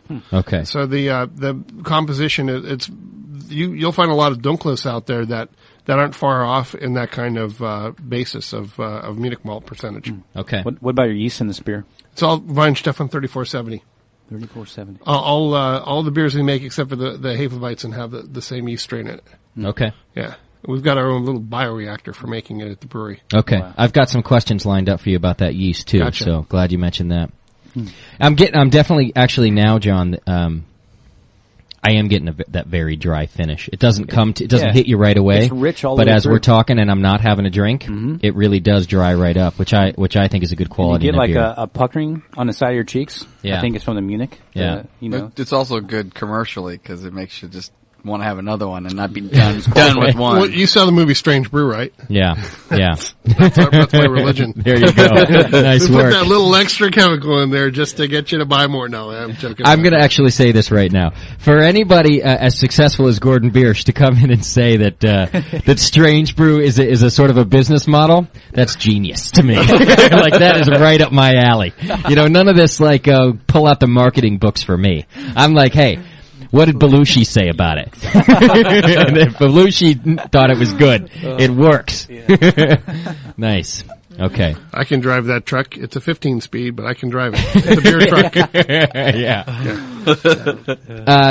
Doc, and I might call you Silent Doc for the rest of the show. What are you tasting over there? Oh, I think it's great. It's we get it right. We got it right from the brewery. Yeah. Which is better than all you guys back east. But, yeah. It's very clean. The maltiness comes straight through without being overly sweet and laying on your tongue. And I like what you were talking about it being the Caramunic coming through with the caramelized sugars that don't get fermented, that stay in there. Yeah. And what is it, about 10% or 5%? 5%. Okay. Is there any particular flavor, good or bad, that stands out to you that you could talk about on the palate? I just like the way it all comes together. I've had a lot of Martins, and some are either just too bitter, and it just bites my tongue, or they're too sweet, and it just lays there, and I don't want any more. And this one it's nice all the way through. Yeah. It really, maybe it's because it's so dang fresh. I don't know, but that too. It always helps. I mean, the darker beers, for some reason there was this anomaly, the thought that darker beers would hold up better, but they really don't. The caramel malts are really subjective to any kind of age, heat, oxidation, and light. They're much more subjective. They can change faster than in flavor than any other types of malt. So the fresher the better on Märzen for sure. It holds up pretty well, but if it's kept cold, most beers when they're kept cold and refrigerated. Literally, the consumer's not going to know the difference until 3 months. If it's put out in a back closet area that's 75, 80 degrees. Yeah, a warm truck jostled around in a warm truck. That's a good combo. I can literally, if it sits at that temperature for a week, I can tell the difference. Gotcha. Yeah, and that's the hard part. Well, it accelerates all the oxidation stuff. It really that does. comes through. And you can tell that was what caused that difference that you taste, too? Absolutely. You can, okay. Yeah, I know that it merges into like a progression of different flavors that will give you. First, the thing is it's a really strong caramel flavor that'll come through, and not this clean. Yeah, not the clean finish, but it's a thicker caramel flavor that comes through first. Then you get cardboard, and then you get sherry. Right. Yep. And those are the worst things. And then you get this entirely grainy flavor when it's really been mishandled for ages. Right. That I hate. Yeah, that's bad news right there. So, my goal in life is to keep it fresh. Okay. That's our motto. And that's why we put on every bottle the bottling date and time. Yeah. Brew number, so we can track them. I'll tell you this, before I was a brewer and before I got into, being around a bunch of guys like you where I was able to gain a bunch of good information, I'm really a skeptical consumer in general. I don't like marketing campaigns in general, and I try to look at everything as critically as I can.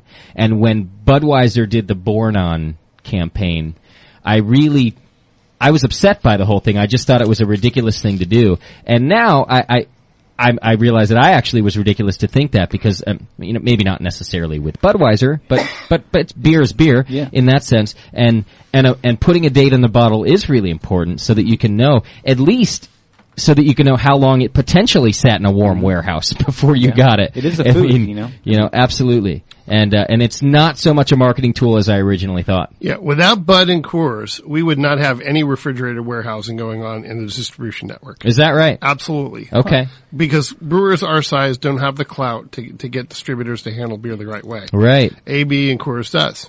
Good point. That's So we got to be thankful. Yeah, that's absolutely true. And product rotation. Yeah. The bud distributors are the kings of that. Okay. Yeah, they are fanatical about Just making dump sure. the bad stuff and make sure only the good stuff goes? They don't even allow it to happen. That's what's amazing. You go into a bar, a bud distributor goes into a bar and actually goes through the refrigerator and makes sure that the product is brought to the front, the older stuff, and that the new beer is put in the back shelf so that it rotates correctly. Same in the supermarkets. And I gotta say, most of the Miller distributors could give a rat's ass about it. Yeah. They really don't care. Yeah. That's a good point. Yeah. So that is really actually, paying attention to quality in that sense. You Yep. know, you really want that stuff to go. All right. Very nice. Maybe they'll come on the show after all, John. We just put a good word in. Yeah, we did. Daniela, go ahead. Some of the chat listeners would like to hear my opinion about the Märzen, actually. Ah. And this is why I tried to grab it from you. So I have to say it's very smooth. I really like it. What I like about those kind of beers is that I can drink them easily. I'm not into extremely bitter beers, and I think this is great.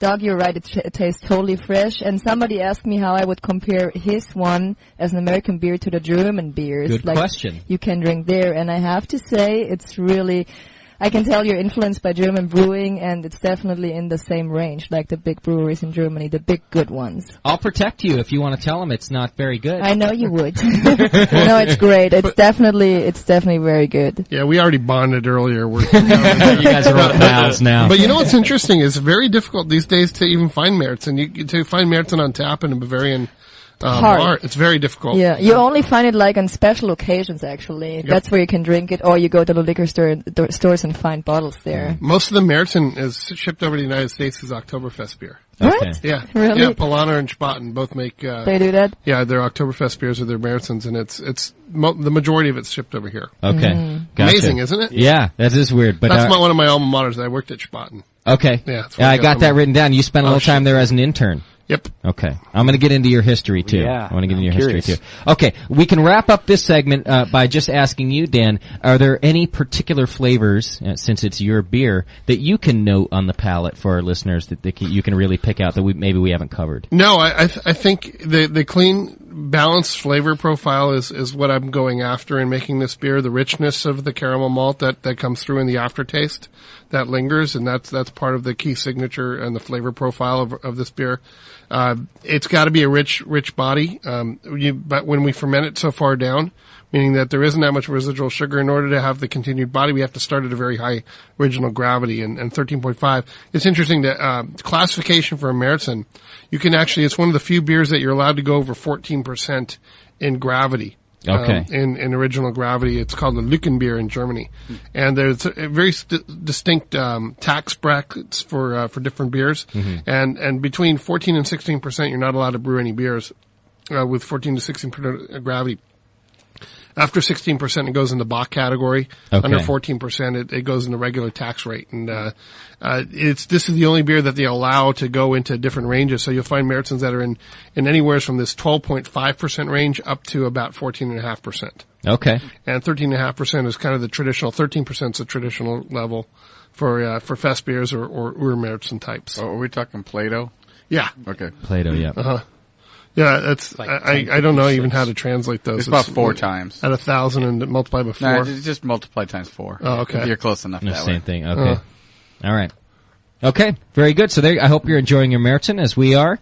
There is definitely a difference. It as fresh as it is. That's awesome. And I thought you might like to know, Dan, that one of our listeners, Billy, said he was in New Hampshire last month and had some of your Märzen in a bottle at a bar in New Hampshire. Unbelievable. Outrage. That is an outrage. I don't know how it gets out there. It's that wholesale thing. It's unbelievable. It's that wholesale. I'm telling you, smuggled. I've had it in eastern states also, which is kind of why I was like, okay, why don't we just make that our official taster? And then as I'm doing my research, I'm going, wait a minute, they're only on these 10 states sort of in the West. But no one was complaining in the forum or anywhere else saying, hey, I can't find the beer. That's unbelievable. Did you know that New Hampshire, I believe, is the highest per capita beer consumption state in the United States? Is that right? Yeah. That's what I heard. That's weird. That was weird. It's only a little bit out in the sticks. Dan, have you ever tried aging your beer for a year just at lager temps? Oh yeah, we do that. Oh, you mean in the tank? Well, yeah, no, in a bottle. I'm just curious if I was sitting around after it's filtered. Yeah, in a bottle, and I lagered proper temp control. Yeah, we do it at the brewery every now and then just to see how long it'll stay drinkable. When it's refrigerated, we've done it for 9 months and it's still pretty good. Mm-hmm. It's beer responds well to cold temperatures. It won't oxidize. It won't change. Okay. It's once you heat it up. Okay. Is when you have big problems. It takes like a day or two to do that. I mean, to notice a difference. Yeah. It takes us about a week to find a difference, and that's around 80 degrees. Okay. We used to take cases, stick it up on the roof during the summertime, and then take a bottle every day to figure out when we didn't like it. Oh. Yeah. That's a great idea. That's real technical stuff, you know. Yeah, exactly. But that's such a, you know what, sometimes you need to just be practical about it, and that's a great idea. You know, how long can it just sit in the sun like it's probably going to occasionally before you can drink it? And what did you find? It didn't taste very good after about a couple weeks. You know, 100 degrees in the summertime. It ages very quickly. I'm actually surprised to hear you say a couple weeks. I thought you might say a couple days. No, it's an exponential deal. Okay, yeah. Makes sense. I'm talking about where you get that grainy, cardboardy, disgusting flavor. Where it's just bad beer. Yeah. Okay. Yeah. Gotcha. All right. Here's what I want to do. I want to start talking about you, and then in turn Gordon Biersch Brewery. But I'd like to start a little bit with your history as a brewer, because I think people need to know that, and they need to know who they're talking to, because you could be just some schlub we picked up off the street. They don't know. Yeah. I doubt that. But so maybe we should find out a little bit about that. And the first question I would ask is, how long have you been, and it doesn't have to be as a professional brewer, how long have you been into brewing? I'd say it's more into beer. Okay. That's the first thing. I started drinking I was very fortunate. My parents took me as a young wee lad, when I was 11 years old to Germany. Went to one of those little street festivals and I got to sip some beer, and I actually liked the flavor. Okay. And we got hooked into it. We drank wine at dinner when I was, 12, 13 years old. I was allowed to have some. And then, we went back when I was 15. And I went to street festivals again, the little town festivals, and drank large quantities of beer. Very nice. It was great. At every lunch, I'd do it. And my parents were kind of curious why I was always passing out in the afternoon and wanted to take a long nap. Yeah. But I got into the flavor then. And then I was an exchange student, when I was 17 in Austria. And, one of the neighbors of the family I was staying with actually had a brewery. It was in Rieden im Kreis. It's a small town in Oberösterreich, which is Upper Austria. Great area, small town brewery, man. You gotta love that. Yeah. Yeah. High school student, 17, recent high school graduate. Yeah. I went to town. Nice. And, so I was definitely into beer. Okay. From a consumer standpoint. Yeah. Then and consumption standpoint. Yeah. Consumption, large quantities. Yeah. So I love beer. And then I was at Berkeley as an undergrad, and sophomore year in college I got a jock job, the famous athletic department jobs that you hear about, where you just show up for work and don't do anything. Yeah. Not mine. I was at the canneries in Sunnyvale, and I was supposed to pick rotten fruit off the assembly line, and I had some physics classes, so I got hired to be in the engineering department. Nice. And that was a good deal for me. I paid well, and I was saving up the money to go as an exchange student to Göttingen in my junior year at Cal. They had an exchange program, so I'd been studying German while I was at Cal, and was able to convince the German department that I really wanted to be a German major and go over there. Actually, I just wanted to go have fun for a year. Yeah, sure. And I was thumbing through a catalog of everything you could study at all the German universities, and I saw Brauwesen and Getränketechnologie, which translates to be brewing science and beverage technology. Okay. Thought it was perfect. Here we go. I love food processing, manufacturing, and I certainly would prefer to make beer than canned fruit cocktail. And ended up applying for the Technical University of Munich to go to that graduate program. Yeah. Got some hands-on experience. At the time, I applied to get an internship at Anheuser at Anchor Steam, and then New Albion, which is new up in the North Bay. Mm-hmm. And I ended up actually getting a job with Anheuser-Busch, backdooring it through the union. Okay. And that I got hands-on experience. And one of the good things I really learned there was how to brew clean. Hygiene was all about hygiene. What exactly was your position there? I was a brewer. You were a brewer? Okay. Technically I was called a temp brewer. Okay. So they called me up, to work weekends primarily for guys that were either sick, no shows or whatever. Gotcha. And I did a lot of graveyard shift work, which I liked. Okay. Yeah.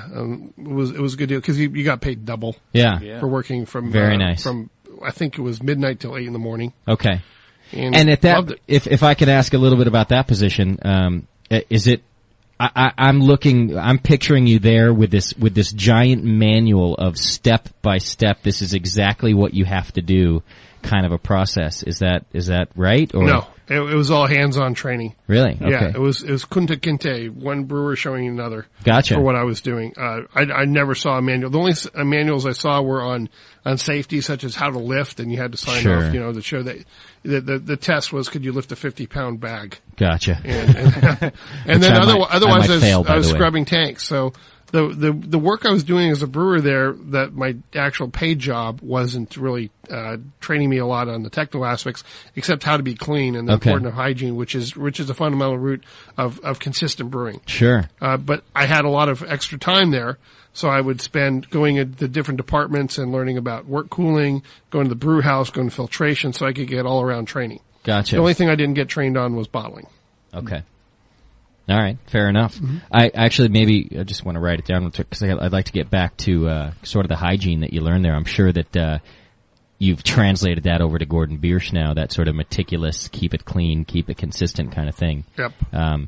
And would you say that your consistency as Gordon Biersch kind of stems from that also? I mean, among your other education? Yeah. Okay. Yeah, a huge influence was learning about brewery hygiene. Gotcha. How long were you there for? At AB? Yeah. It was from June till October, and that was 1982. Wow. Yeah. Okay. So you've been fascinated with German, not just beer, but with Germany and German beer since the beginning. It sounds to me. That was all, you tried to go there for, internships and exchanges and all that, right? Oh, yeah. Okay. Fair enough. It looks like you're pretty fascinated by Germany, too. Yeah. My fascination stems from a different... but absolutely, yeah. In fact, I was talking today that, Caught him off guard there. Yeah. That's hard to do, by the way. Yeah. If I could spend five years in Germany, be awesome. Love to do that. Learn the language out there. Did you learn the language while you were in Germany or before? I know you took classes at Cal, but... Yeah, it was my junior year abroad at Berkeley. Okay. When I was in Göttingen. But it was abroad that you learned it mostly. Okay. Yeah. Okay. Well, I took 2 years of classes, but I was pretty lazy. Gotcha. I mean, I did the bare minimum to pass all those classes so I could get over there. I hear you. I mean, I wasn't a German major, and it was all designed to get people over there that were looking at German instruction as a career and literature. And I went over there and played jazz and made money and took sociology of tourism classes. Gotcha. You're a musician. Very nice. Well, you just said play jazz. Yeah. What do you play? Trauma. Really? Yeah. Very nice. Awesome. Paid my way through school doing that. Is that right? Pretty much, yeah. You still play? Yeah. Oh, now we're talking. Yeah, we are. And you are the first American in around over 40 years, and I don't know if this is still true. I don't know when you wrote this. First American over 40 years to graduate from the brewing engineering program at, I always get it wrong, but Weinstefan? Weinstefan, yeah. Weinstefan. Yeah. First American, and what was that like over there? Yeah, well, it was pretty funny when I applied for the graduate program. I didn't hear back, and I was kind of curious, where my life was going to go because I had applied and I figured they send you a letter of acceptance with a thick packet like you get from an American university. Well, it doesn't quite work that way. I called up. I was technically making a transfer because I'd exmatriculated from Göttingen and it wasn't that big of a process apparently to get into grad school once you had already been accepted into the German university system. Okay. But, I called up and the admissions, director said, "Oh yeah, you're accepted. Doesn't mean you're going to last very long, but you're accepted." And I go, "Huh?" Yeah. Yeah. So I found out later on that they had a high attrition rate. Okay. Of the 95 people that started with me in the program, only 17 finished. No kidding. So that's why it's so difficult. Why not very many Americans? First of all, there have been very few Americans that had wanted to go through the program. Yeah. Why do you think that was? Well, the engineering program's 5 years and the brewmaster program's 2. Okay. So you could substitute out if you could be a doctor. Yeah, if you worked in a brewery for a year. Yeah, I had 9 years of college, and all I can do is brew beer. Could have been a doctor. But it was a great deal. I mean, I think for my combined 9 years of college, it only cost $15,000. That's a good deal. Yeah. That is a great Thank you, deal. the German government, for paying for my graduate school. Yeah, and Daniela good one, isn't it? Does that too. Yeah. Yeah. In fact, I didn't pay anything for my master's degree in economics and marketing. Nothing. Not a penny. It's a heck of a deal. Mm-hmm. Meanwhile, I'm 20 grand in debt, and I'm a drunken radio host. I'm sorry. So, there you go. So the engineering program was very difficult, and I thought, compared to classes at Cal, it was 10 times harder. The passing grades were just, I consider them to be A level from what I took at Berkeley. Okay. And they just made it more difficult. The problem is that you have classes from November through to the end of July, and then you have this break, and then you take all of your exams for all your classes in a 3-week time frame from the end of September to the beginning of October. And that's the German Technical University system. I mean, what Danielle had, she probably had for her exams were probably at the entire end of her studies, because the LMU, which is the liberal arts university in Munich, had a completely different system. They had like a 2-year exam, and then at the very end, everything's on the line at the very end. And could you have taken brewing engineering there also? No, you couldn't have. The Technical University of Munich has all the engineering studies, and the LMU had the fun stuff. Yeah, gotcha. The Okay. good stuff. Gotcha. We had I think 2 females for every 120 That's males. what I just wanted to say. The TU doesn't have any girls. No, it was depressing. Yeah. And certainly nobody at the caliber of Danielle. Yeah. I can tell you that right now. Most of the women in my class had to shave. That's probably good. Yeah. You might have been one of the 97 people that didn't make it to the end of the class. Yeah, right? it would have been tough. It was good to have no distractions. But so really we had about 4 years of classes and then a year and a half of research. Okay. That's a year of research. Some guys took a year and a half. And after that, if you wanted to continue, which is to get a PhD which I consider the kiss of death in engineering, is an extra 2 years, because all you can do with that is teach. Yeah. Well, what type of brewing classes did you have? Well, you had some core classes the first couple of years that were the basic engineering classes. The microbiology was all oriented towards brewing. Okay. Then in the 3rd and 4th year, you got into some really, really technical, like, the theory and action of malt wort production, malting and wort production. Wow. Technical microbiology, analytical chemistry, as well as lab chemistry that's specific towards the brewing industry, thermodynamics, and then you would go straight into, steam systems and refrigeration. So everything was very, very specific towards brewing, which is what broke down the science and the process of caretaking beer, or just making beer and caretaking beer. Or? Well, everyone has already worked in breweries, so you're supposed to. This is to give you the theory and applications. Okay. So that, to enhance the knowledge you already knew from actually making beer. Now, were you brewing at the time? Everybody, I'd already brewed. Okay. I'd already worked at Anheuser-Busch, and then I'd worked at Spaten. Okay. So I did Spaten in between my first and second semester to get hands-on experience. And then one of the unique things is when you get into the 3rd year, you're treated like an accomplished, a graduate. So the contact, the professor to student ratio gets to 1-to-1. That's how much you have 17 people in your class, and there's so much, resources made to your avail. They have 3 pilot breweries right on campus. So I got to spend 6 months working with, my home brewing background was working with $1 million brewery. Wow. It was just insane. Having that kind of technology, and you'd walk in there and it'd just be a dream come true for the 3 of you. Yeah. Walking into a brewery that you could just access anytime you wanted to do any project you want. That's pretty neat. Yeah. And what did you do with the beer that you produced there? We actually, my thesis work involved a lot of brewing. Okay. And I did the influence of specific yeast strains on the flavor quality. So I did both a chemical analysis of what the byproduct flavor components were from volatile compounds like acetaldehyde and all these others that impact the flavor, through the actual tasting, and we got to use the DLG, which is the all-powerful German tasting panel that adjudicates all the beers in Europe. Okay. And it was fantastic. You get to sit there and listen to them yak about beer. Yeah. The subtleties that they pick up. We do a common wort for all the beers. So all 15 beers had the same wort basis, but we vary the yeast strains. Right. And yeast is got the most impact, I feel, on the flavored beer. Sure. So handling of yeast and the way it metabolizes and such has got such an impact that just listening to these guys being able to pick, and these are guys that are tasting, 3 times a week. Yeah. And going through it. I'm thinking right now, as homebrewers, we send our beers to competitions so that they can be judged by certified judges. It's a crapshoot, man. But imagine having your beers, being judged essentially by the panel that decides about beer that's distributed in Germany. I would give up any medal for that. That's unbelievable. Yeah, it's a lot of fun. It's a heck of a lot of constructive criticism, I'm sure. Oh, it's a tough crowd to please, I'll tell you that. the subtleties are unbelievable. What they can pick out. What do they think of your beers now? You know what? I've never actually had a complete critical analysis of it. It's only been on a friendly basis. Okay. And I haven't had really the balls to send it over to them. They get ripped apart. I would think that's a smart move on your part, actually, because, listen, it's selling.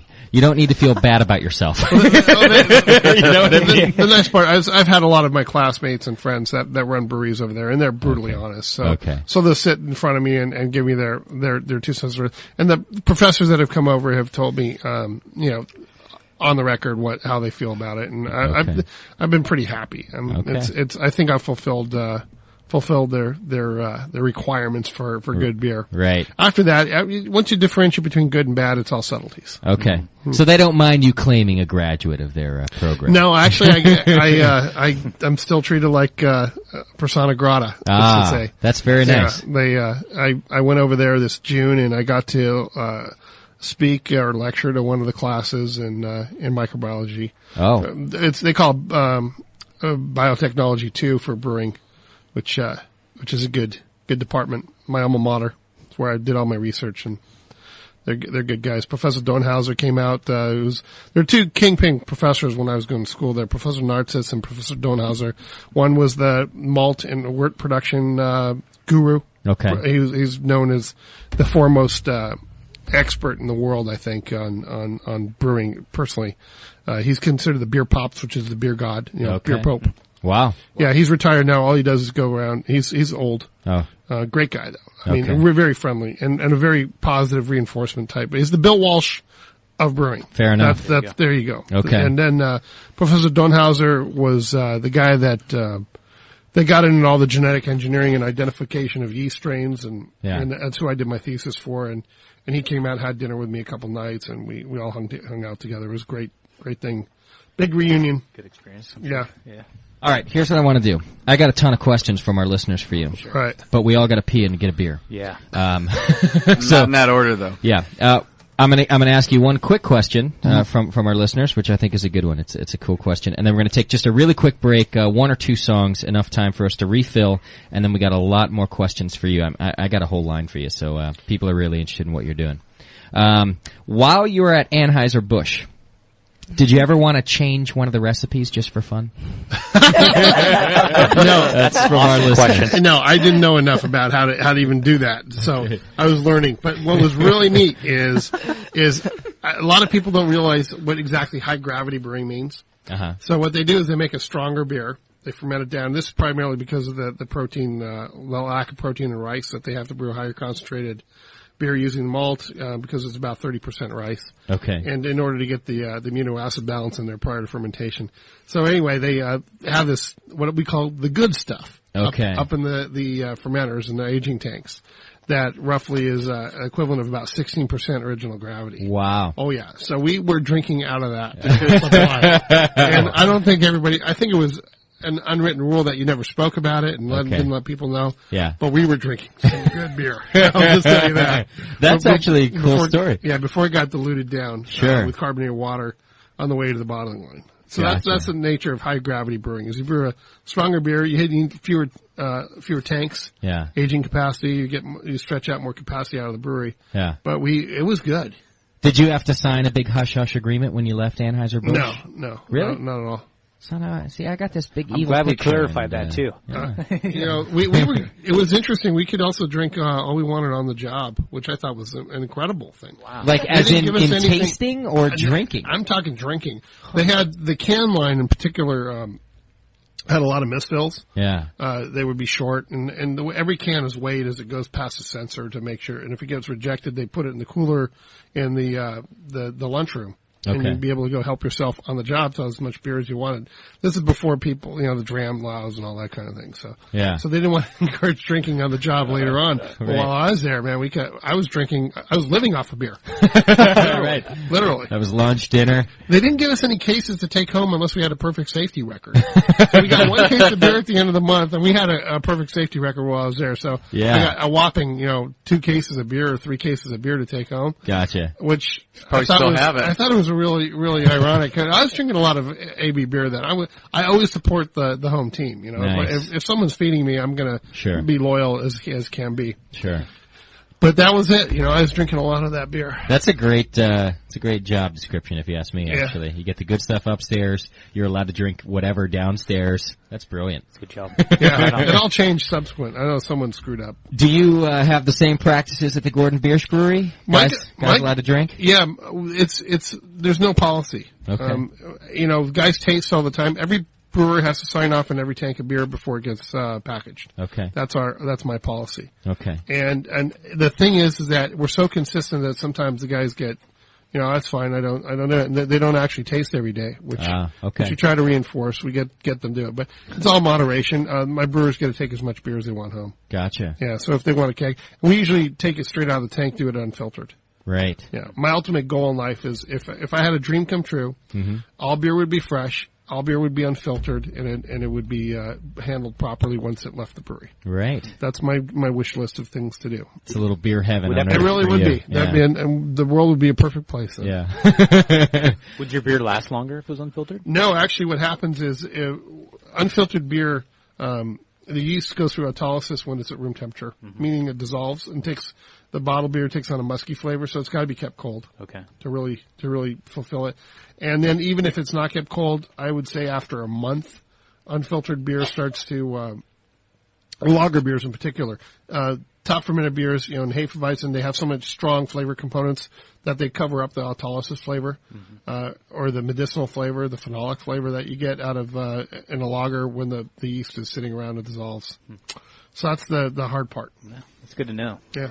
All right, we got to take a quick break. We're here with Dan Gordon of the Gordon Biersch Brewing Company, giving us lots of good information. I'm having a good time. I'm learning a lot. I got a ton of questions in front of me, so chat room, don't think I'm ignoring your questions. Right when we come back, I'm just going to hammer the guy with them, so don't you worry about that. We'll get to it. If you want to call up and talk directly, 888-401-BEER. It's the Brewing Network.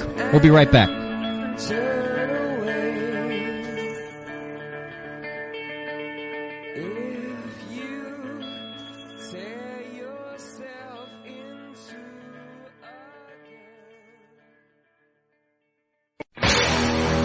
The Brewing Network, saving your life, one beer at a time.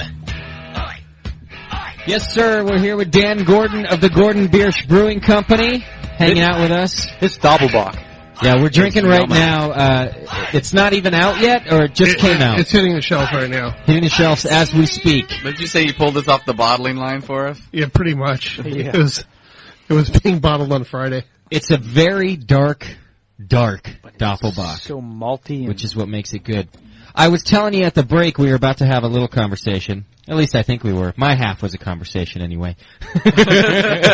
Where I'm getting this, lack of a better word, a chocolatey flavor, which is, I don't actually think it's chocolate, but what's that really malty thing I'm getting there? Yeah, this is brewed with about 70% dark roasted malt.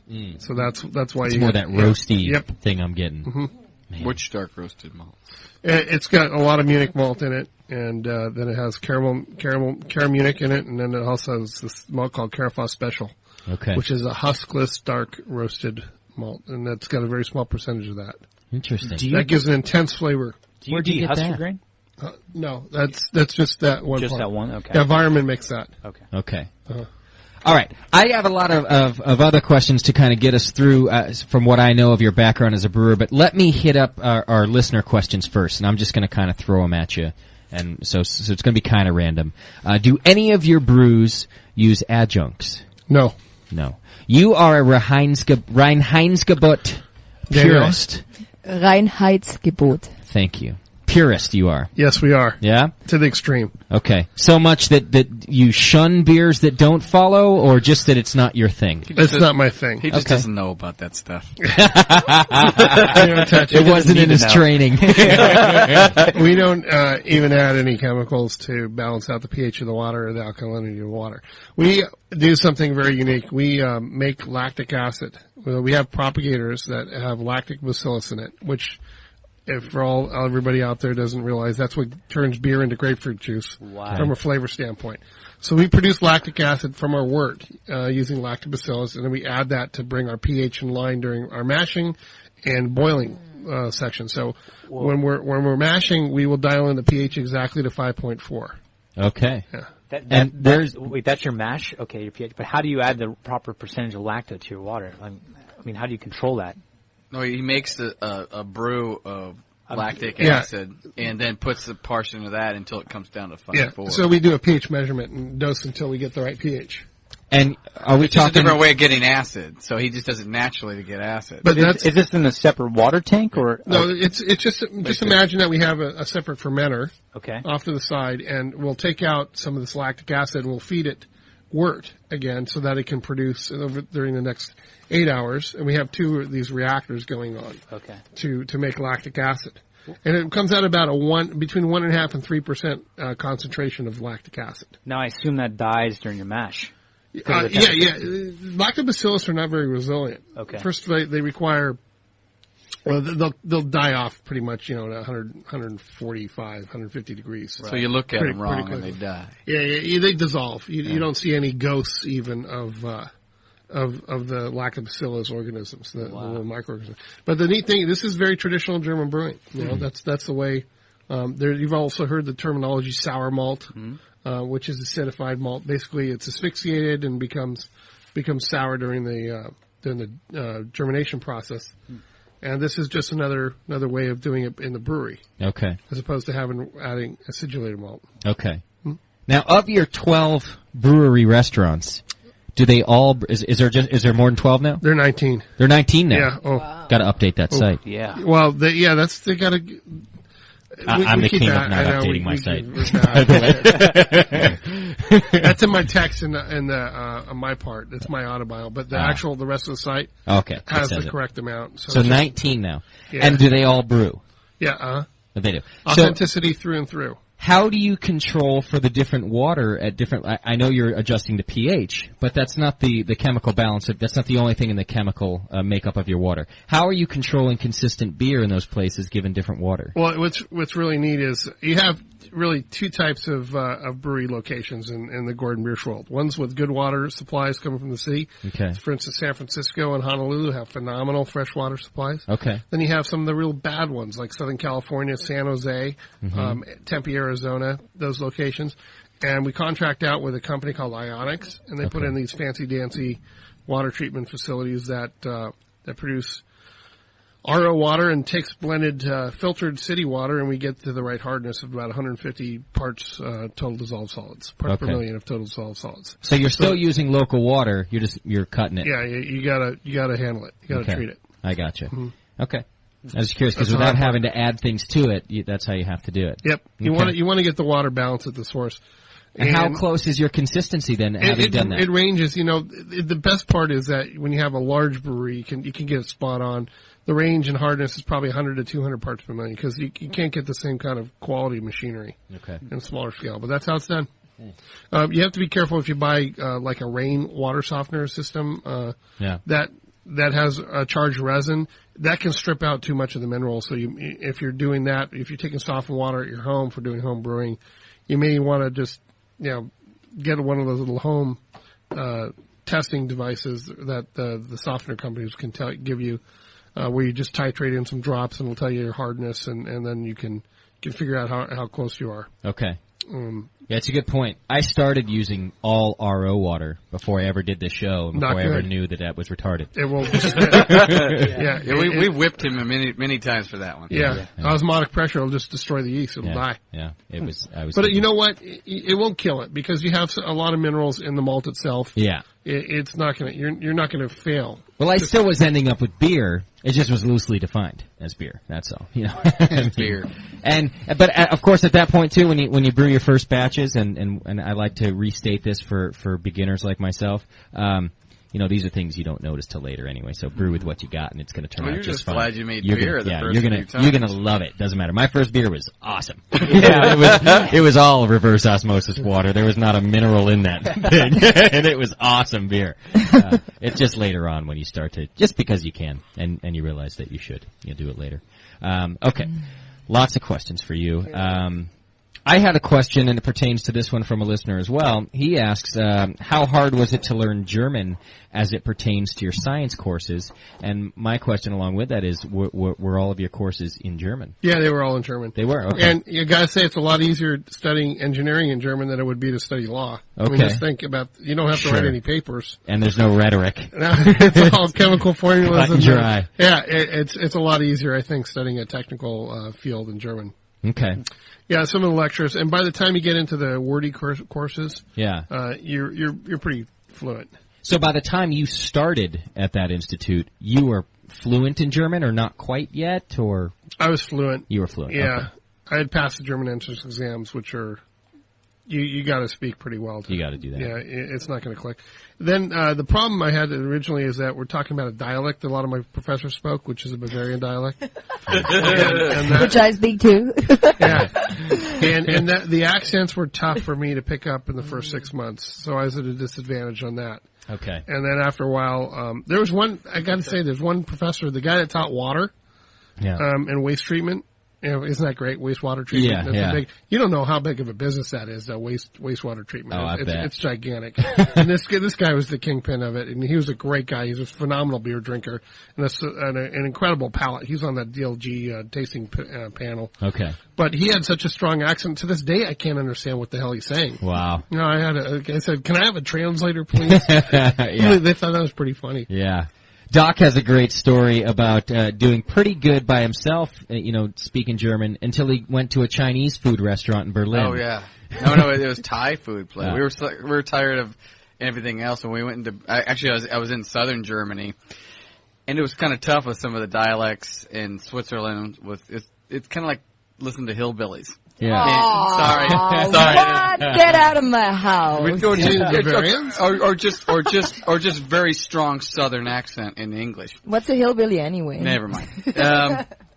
But when I got up into Berlin, it was a lot easier, and it's just Hochdeutsch, and it was very clear and concise to me. And then my wife and I decided to go have some different kind of food, so we went into a Thai food restaurant, and it was a Thai family running it. And I'm trying to converse with their daughter, who's our waitress, and I can't understand. She can't understand me, and I'm thinking, it's my German. And finally I decided that she can't understand me, and I can't understand her because she's speaking German with a Thai accent, a heavy Thai accent.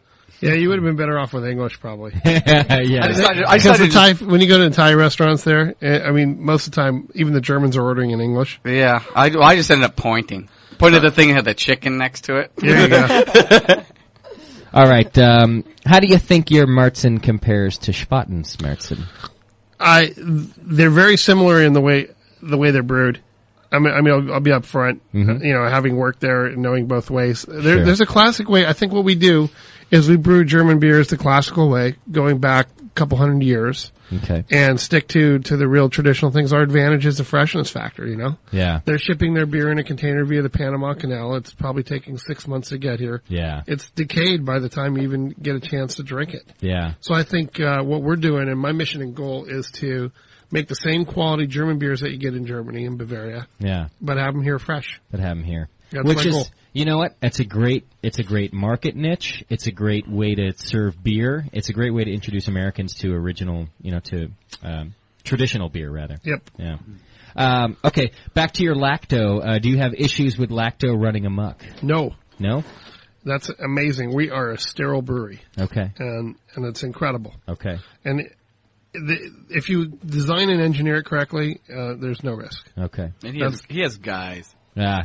to check on that. Yeah. Well, we our whole thing is microbiological quality control. Okay. That's the name of the game. All right. And we'll segue into the yeast handling and how we handle that part a little later on. But sterility is key. Okay.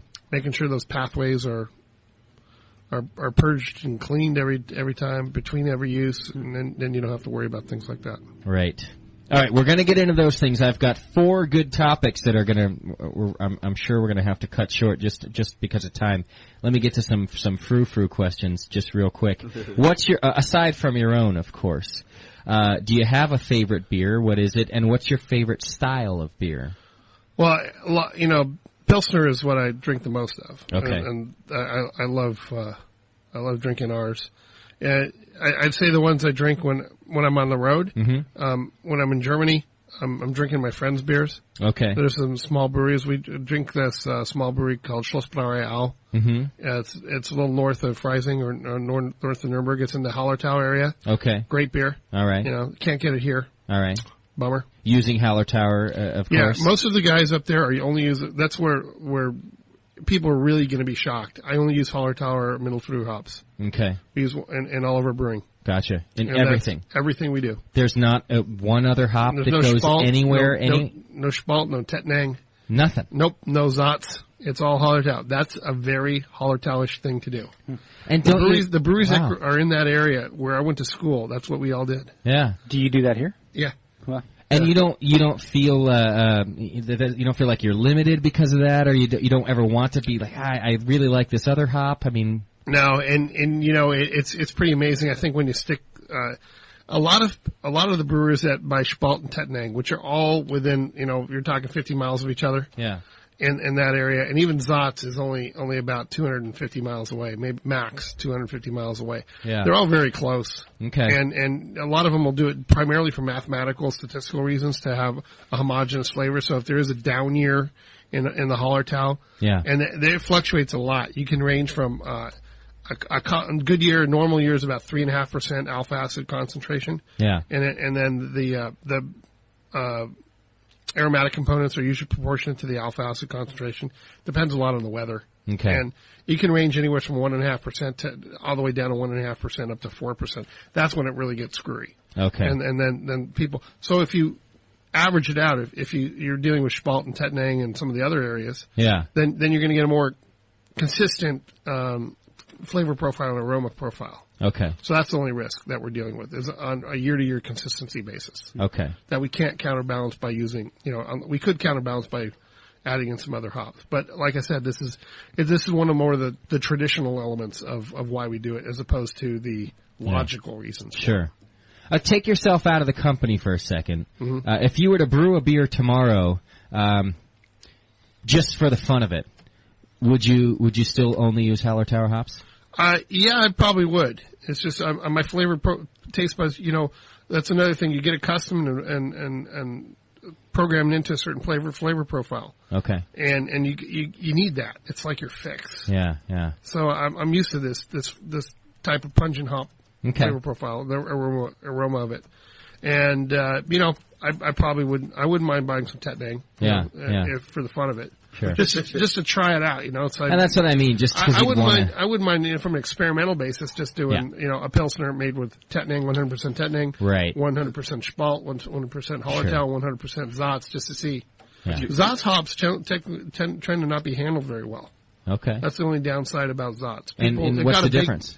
It's the way. Well, the German hops are processed. Germans are techno freaks. Yeah, and. Freaks, you hear that, Daniela? That's good. Yeah. That's what I am. Very, very precise and regimented. Yeah. And they take great pride in it. Okay. Mm-hmm. In everything they do. And when they're harvesting hops, they get plucked, processed, and pelletized in a rapid sense. No time for oxidation to occur. Okay. And cheesy hops are the worst. Mm-hmm. Okay. There's nothing worse than that. But the Czechs are a little more lax in their... They're not as dialed in on it. They don't use that much of their own hop harvest, to tell you the truth. Sure, okay. They make more of it by exporting it. But Germans use it also. Other German breweries use Saaz. Right? Yeah, Anheuser-Busch buys Saaz hops. Yeah, oh yeah. Coors does. Yeah. Question from a listener, what's the difference between German and American Hallertau? American Hallertau has a higher bitterness content. Okay. The alpha acid is generally higher. The aroma breakdown is different because it's a completely different agricultural region. Okay. And that's primarily the issue. And you know what? The big brewers, like us, it's there's much more Hallertau, German Hallertau available of a higher quality than there is American Hallertau. What's the Hallertau we get from B3, John? Do you know? I don't know. You're not sure? Yeah, I don't know. Find that out. That's a good question because I actually would have thought that if it's called Hallertau, it has to come from the region of... That's what I thought too. I asked the listener, what is there a difference or what is it? No, it's a strain. It's a strain, okay. It's like saying a Freestone peach. So when we buy Saaz, it could be grown in the Pacific Northwest? No, I don't think there are any Saaz hops that are grown. And they always say American Hallertau or oh, okay. It'll say Hallertau Mittelfrüh, which means it's or Hallertau. Okay. If it's a German one. Or Hersbrucker. Yep. Okay. Either one of those three are the Bavarian ones, and then it'll say American Hallertau on it if it's from the States. Okay. I don't think there's a huge price diff. Oh, all right. You get a different yield on the bitterness is the only thing. With most home brewers, it's more availability issues. Yeah, and you know what the thing about for home brewing and the home brew shops is the way the hops are handled and how fresh they are. Yeah. Once they're opened up, once that bag's opened up, it can degrade pretty quickly. Right. And they've got to be kept cold. Do you use pellet or whole? Pellets. All pellets. That was my question. All of those great European breweries are using pellets. They are? Really? Yeah. And is that a recent trend or not? And recent, I guess I would mean by like last 100 years or not? No, it's not. It's not 100 years. Yeah, I don't think modern pellet production and the extraction that goes along with it. It probably started in the 60s or 70s. I'm not even sure. Yeah.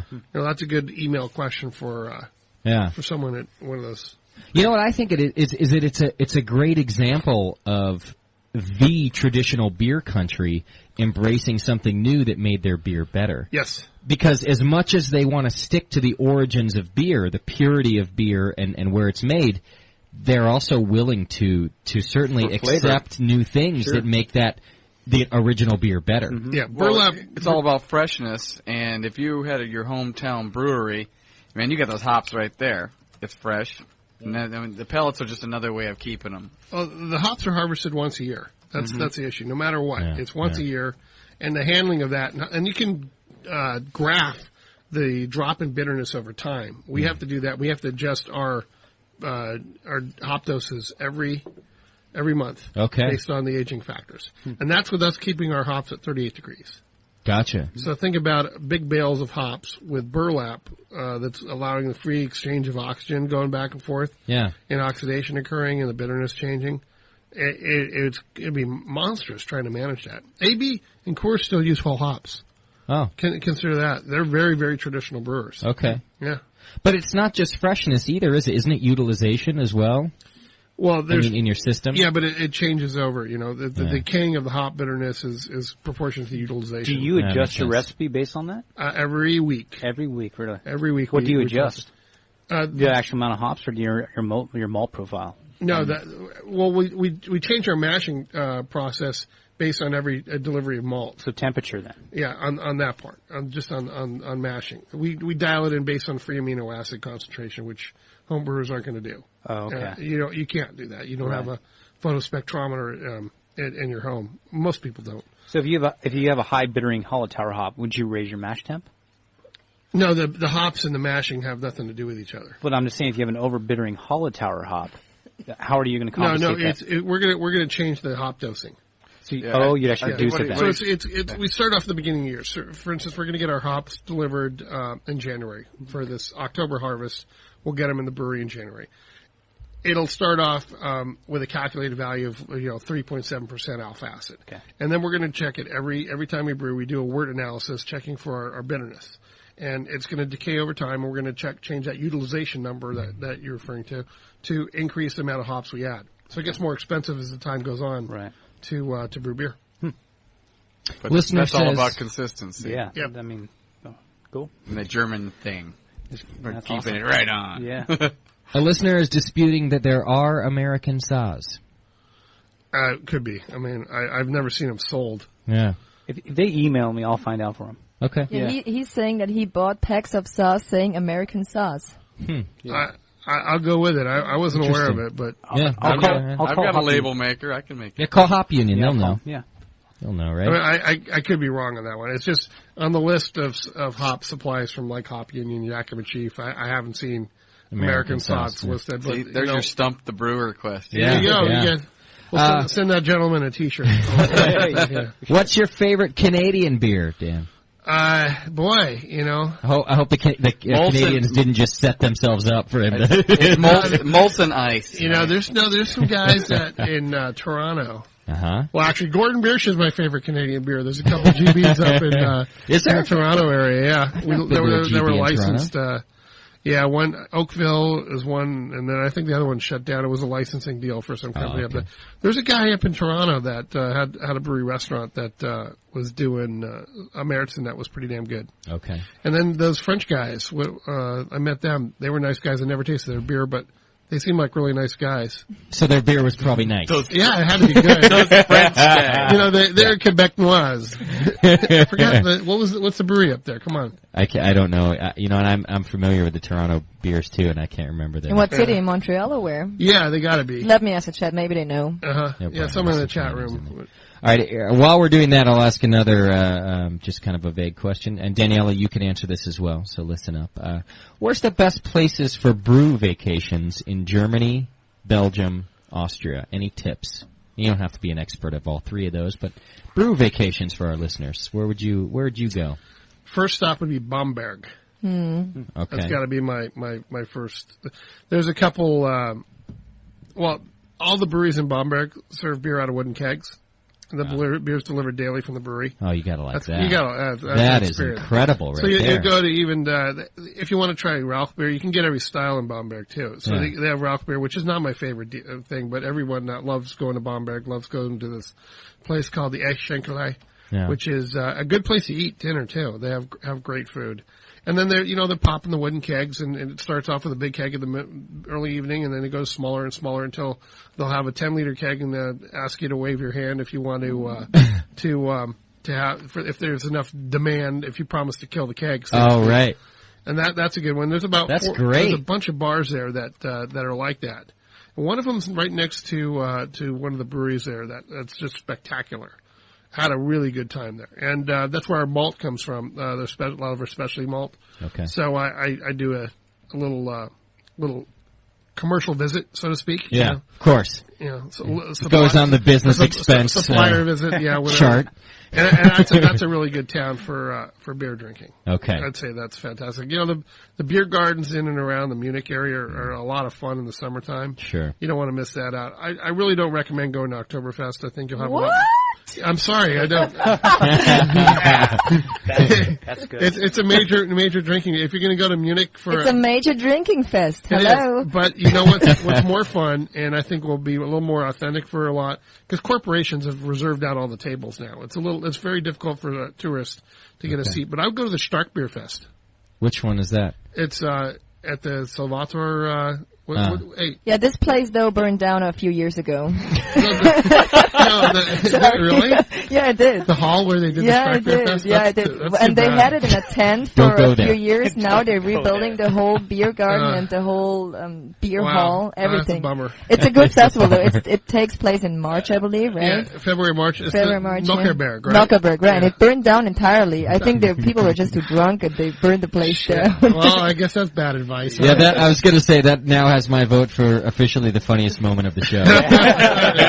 Here's where I say go. That burnt down. All right, well, then I think Bamberg's going to have to be my suggestion. Have you been to Belgium, and do you have any ideas about that? Because I'm in touch with that listener, but I don't know about brew tips in Belgium, actually. You're going to be able to go. There's no... Can't go wrong. I don't think... Yeah, you're going to go around and you just ask for what the local stuff is and let them do it. There you go. Yeah, you're going to... The greatest thing about Belgium is that all the restaurants and bars are these small neighborhood places that you're going to have a fantastic meal and some pretty knowledgeable people working at the restaurants steering you towards the local favorite. You got to like that. When you go to a place where it's such a tradition and such a part of their culture that the people you're ordering it from know how to tell you about what you're ordering. That's great. I want to live That's there. great. Craft brew in America definitely lacks that sort of a culture in that, you go to a brew pub, and I work at one myself,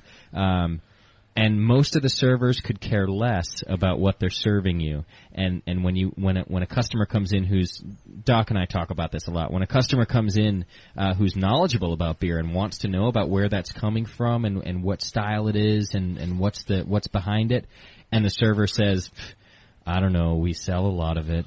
Or it's beer. Yeah, that's not good. Yeah, that's a responsibility, and I just can speak regarding the Gordon Biersch crew, is that they all have to take a tour and test on the brewing process and be able to explain the beers in detail.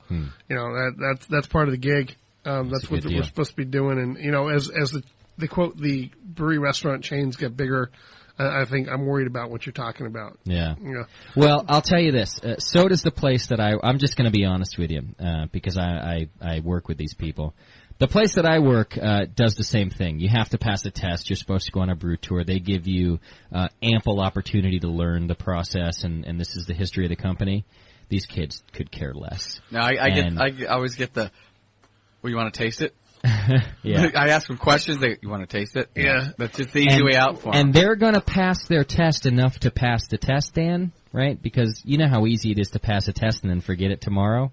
And this isn't to say that you can't, get good knowledge at Gordon Biersch. I'm just saying these kids, it just bums me out sometimes that, it's a part-time gig sometimes, and they're not going to know everything about the beer. And it's an American culture thing more than it is a brew pub thing, I guess, in that it's not so much a part of everybody's history. Mm-hmm. Whereas in Belgium, it's everybody's history. But positive reinforcement through electrical alligator clips on the genitalia really works towards reinforcing the beer education. I found. Standing in a puddle of beer. Yeah. True enough. I would recommend. Get on your bad side. Here's a good historical question. There was a brew pub in our area that had a fairly tyrannical owner that will remain nameless, and he disconnected the drain and put it towards a bucket, at the beer towers, so the trains, and he collected the beer, and he would hold it up and scream at the bartenders for overpouring and everything like that. Okay. And got violent and threw a beer glass against the wall and said, you guys are worthless, type of thing. And my philosophy would have been to take that trough of beer that he collected,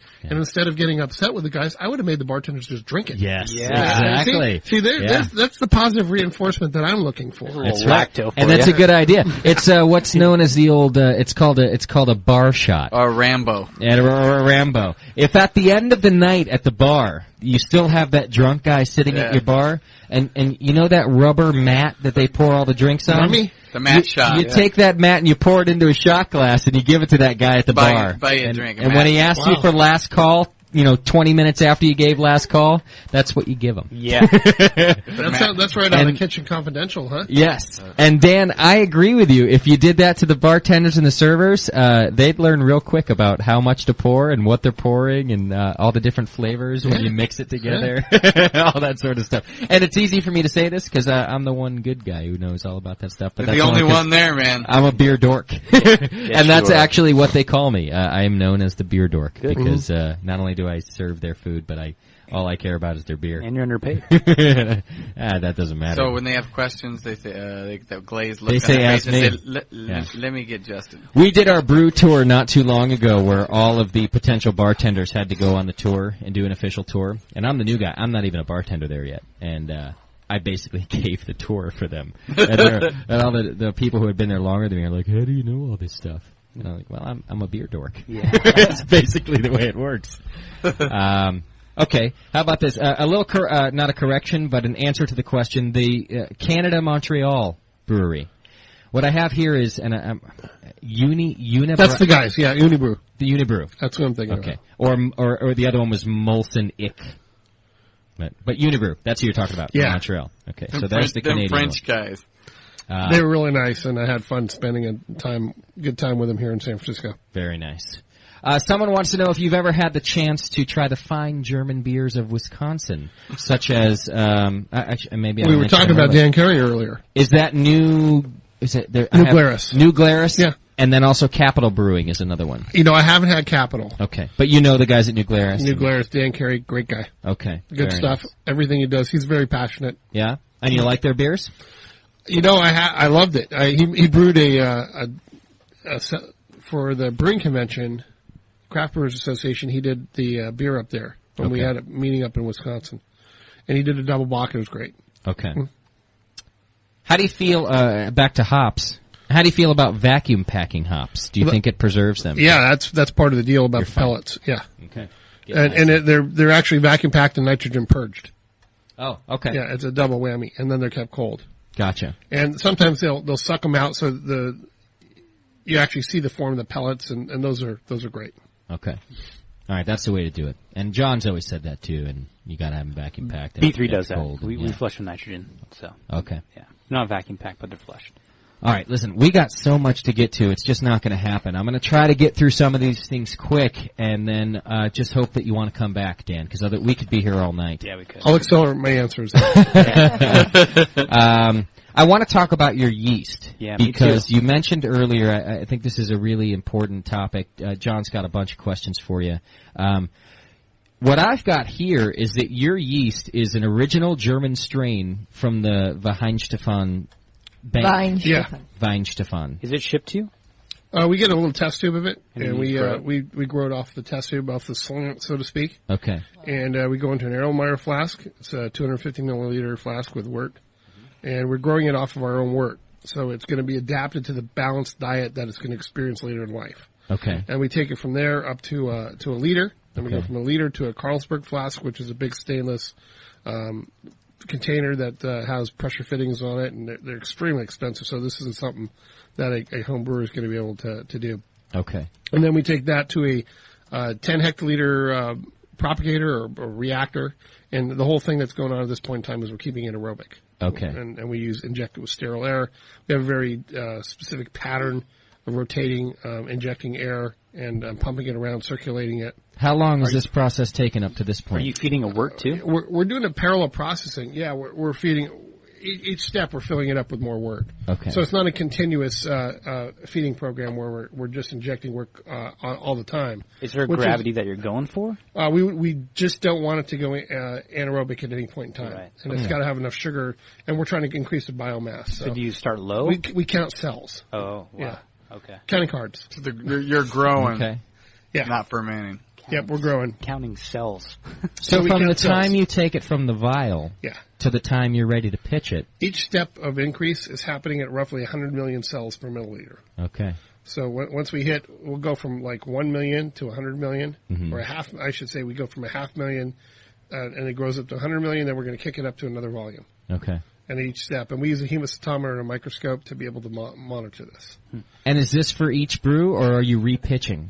We are constantly doing this in parallel. So what we'll have is we'll get up to the point where we go from the 10 hectoliters of wort at 100 million cells. Then we go into our operating vessel, which has got 60 barrels of beer in it. Okay. 60 barrels of wort of yeast slurry.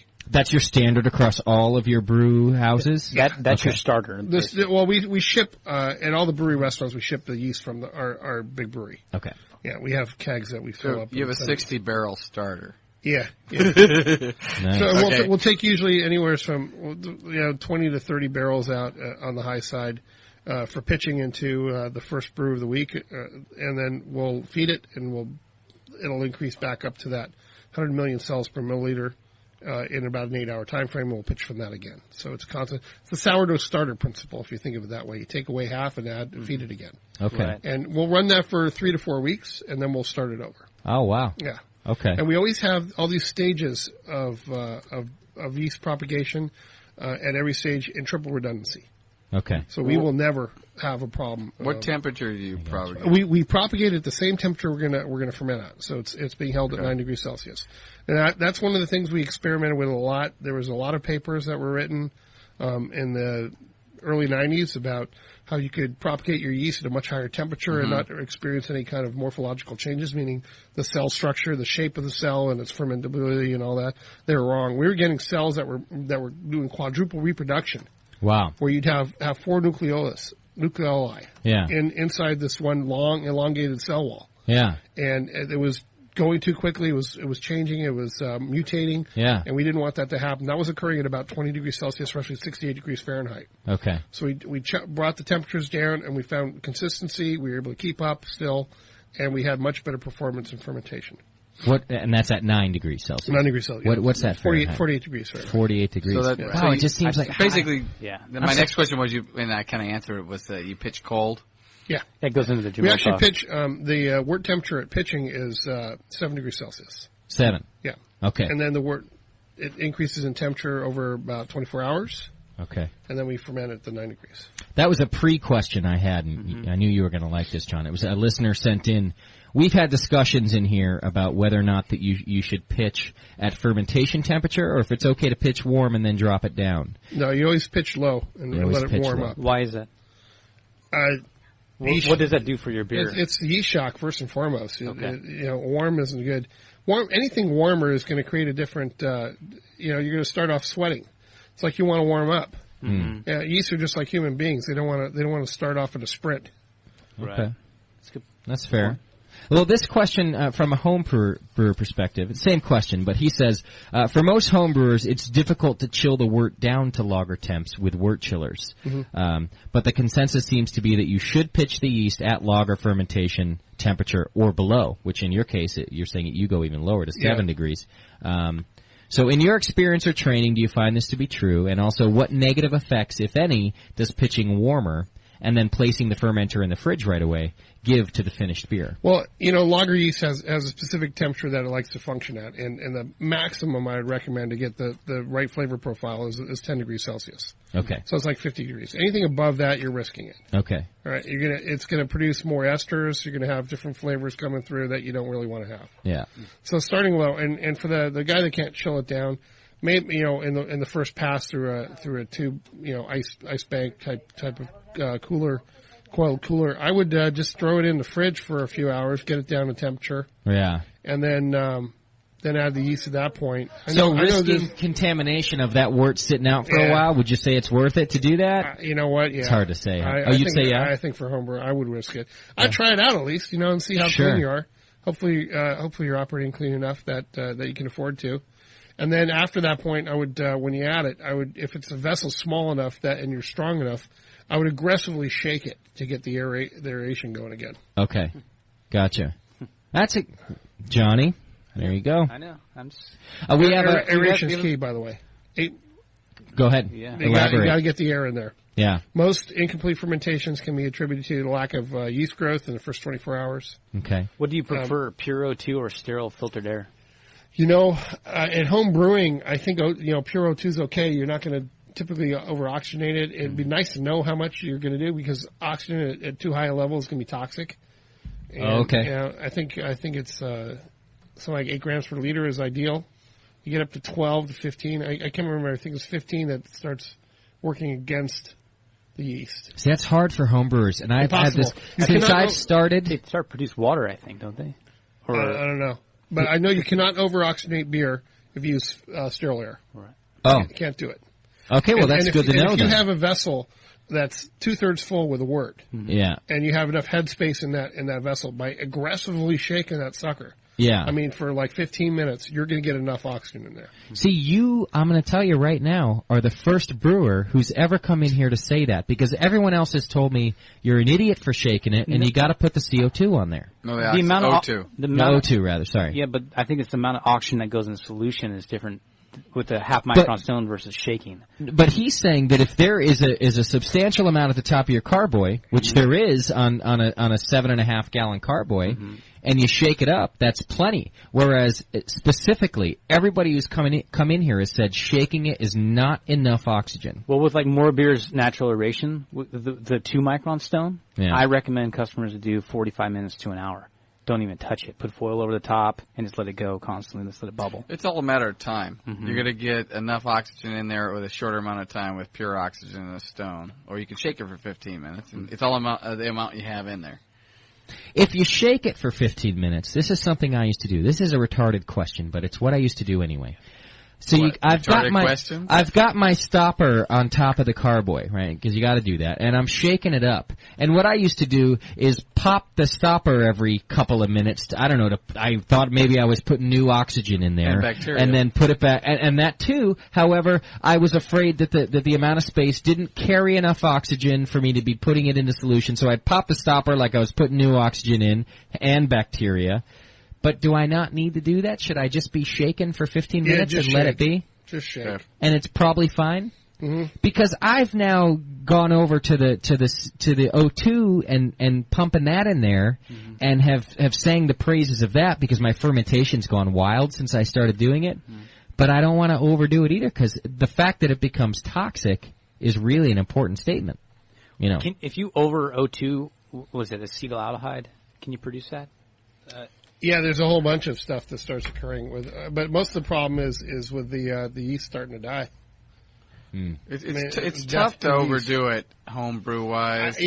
That's why I don't have a lot of expertise is the actualities. To put it to homebrew, I've got all my toys to measure oxygen content. Yeah. And I'm so accustomed to knowing everything I'm doing. Yeah. And I just know that we did this in Germany when I was doing some pilot brewing for the heck of it in this one class, because we tried to emulate some home brewing techniques. Yeah. And all I know is that by shaking it, by having it 2/3 full and 1/3 of the headroom, and by shaking it, we got enough oxygen in there. We didn't measure it at the time, and I just know it'll work. Yeah. And I know a lot of craft brewers that use oxygen, and they're successful at it. Yeah. And I just know that it is possible to over-oxygenate by using pure O2.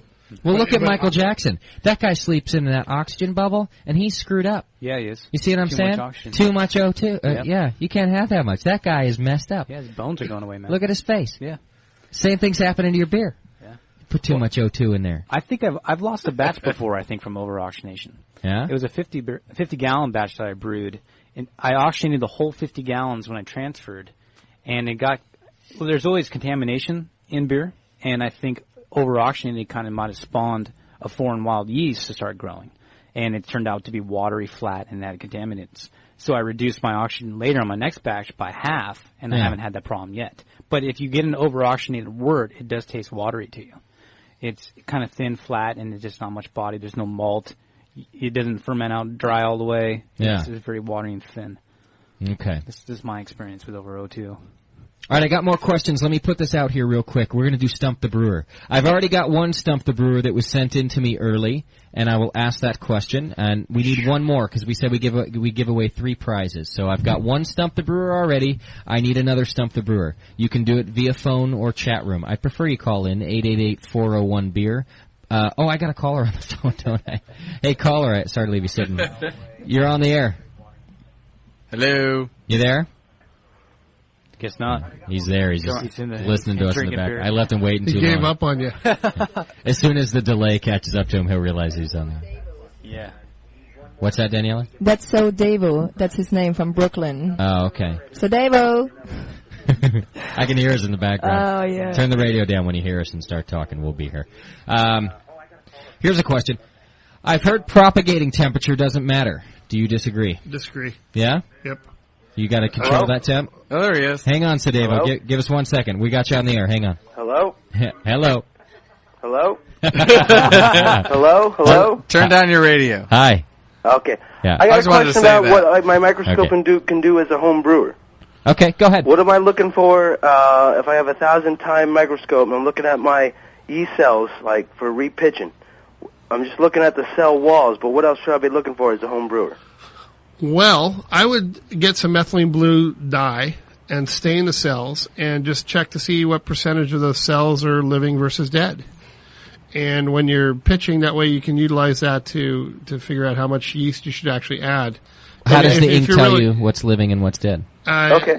The living cells will, they don't turn blue? Yeah, they don't. Okay. They absorb. Gotcha. You know what? I got them mixed up too, and I can't remember exactly because we don't do it. Which. Okay. We haven't done the methylene blue staining. I'd have to look it up. I think the dead ones absorb. That's what I thought too. And the living ones won't. So you figure out what percentage you're using there, and I would get a little hemocytometer just for the heck of it. Okay. And you could do some dilution factors and kind of count how many cells you get in a specific dilution. And there's a little grid, and there's a formula. We can email you the sheet if you want. Just email to dgordon@gordonbiersch.com, and we can give you the spreadsheet to calculate out. And then you can pitch your yeast by the actual concentration. So depending on the beer type you're making and the living cells, we want to get about 12 million cells per milliliter when you're pitching lager yeast. And those are the living concentration. And then for ale, depending on how vibrant and vital the yeast cells are, I mean, we do our Hefeweizen with 3 million cells per milliliter because it just the yeast takes off really fast. But you'd have to play around probably 6 to 8 million cells on an ale yeast. Would try it, and then you'll get your own guidelines of what works. But it's kind of fun to be scientific about it. Sure. The other thing you can do is just take your finished beer and grab some of the sediment, after it's been bottled, and scrape the bottom, put it under the scope, and just see if you got any rods. Makes sense. Yeah, have fun with it. Thank you so much. Pretend you're at a big brewery. Exactly. Yeah. That's what I like to do. Except I do it when I'm drinking. Not when I'm brewing. All right, cool. Thanks, Adavo. Sorry to keep you waiting. I'm dying for these Stump the Brewer ones. Yeah. All right, I'll give it to you right now. I think I'm going to get stumped, and I'm really worried. Actually, while I'm going to... Well, they'll keep going until you get stumped. Yeah, that's what's going to happen. While I look through that, we were about to start propagating temp. You say it does matter. It does do matter. that real quick. Very, very important. Okay. The closer you can get to your optimal fermentation temperature, the more consistent yeast is going to perform. It definitely mutates, and we did this, and we substantiated it in our own labs. Looking at the yeast and how they fermented, and I told you about the quadruple, nucleoli that were inside the yeast cell. So that was at high temperatures. You get lager yeast in particular, very subject to mutation, and that happens at higher temps. Okay. And there's different papers that kind of refute it, but they were all done on a lab basis, not in any kind of practical large scale propagation systems like we have. Okay. And what happens is, in order to do high temperature, you have to increase the airflow into that, because everything's at fast forward, Yeah. And you cannot get enough air into there. It's very difficult when you're doing large scale propagation to get enough sufficient air at a higher temperature, and that's when the yeast is going to start to mutate more. And God, it was ugly. Okay. It was just ugly. Yeah, just ugly. Little Frankenstein of yeast. Works in small scale, not large. Okay. Does anyone want to get more beer? John, can we get more beer? Would you mind? Sure, I'll go get it.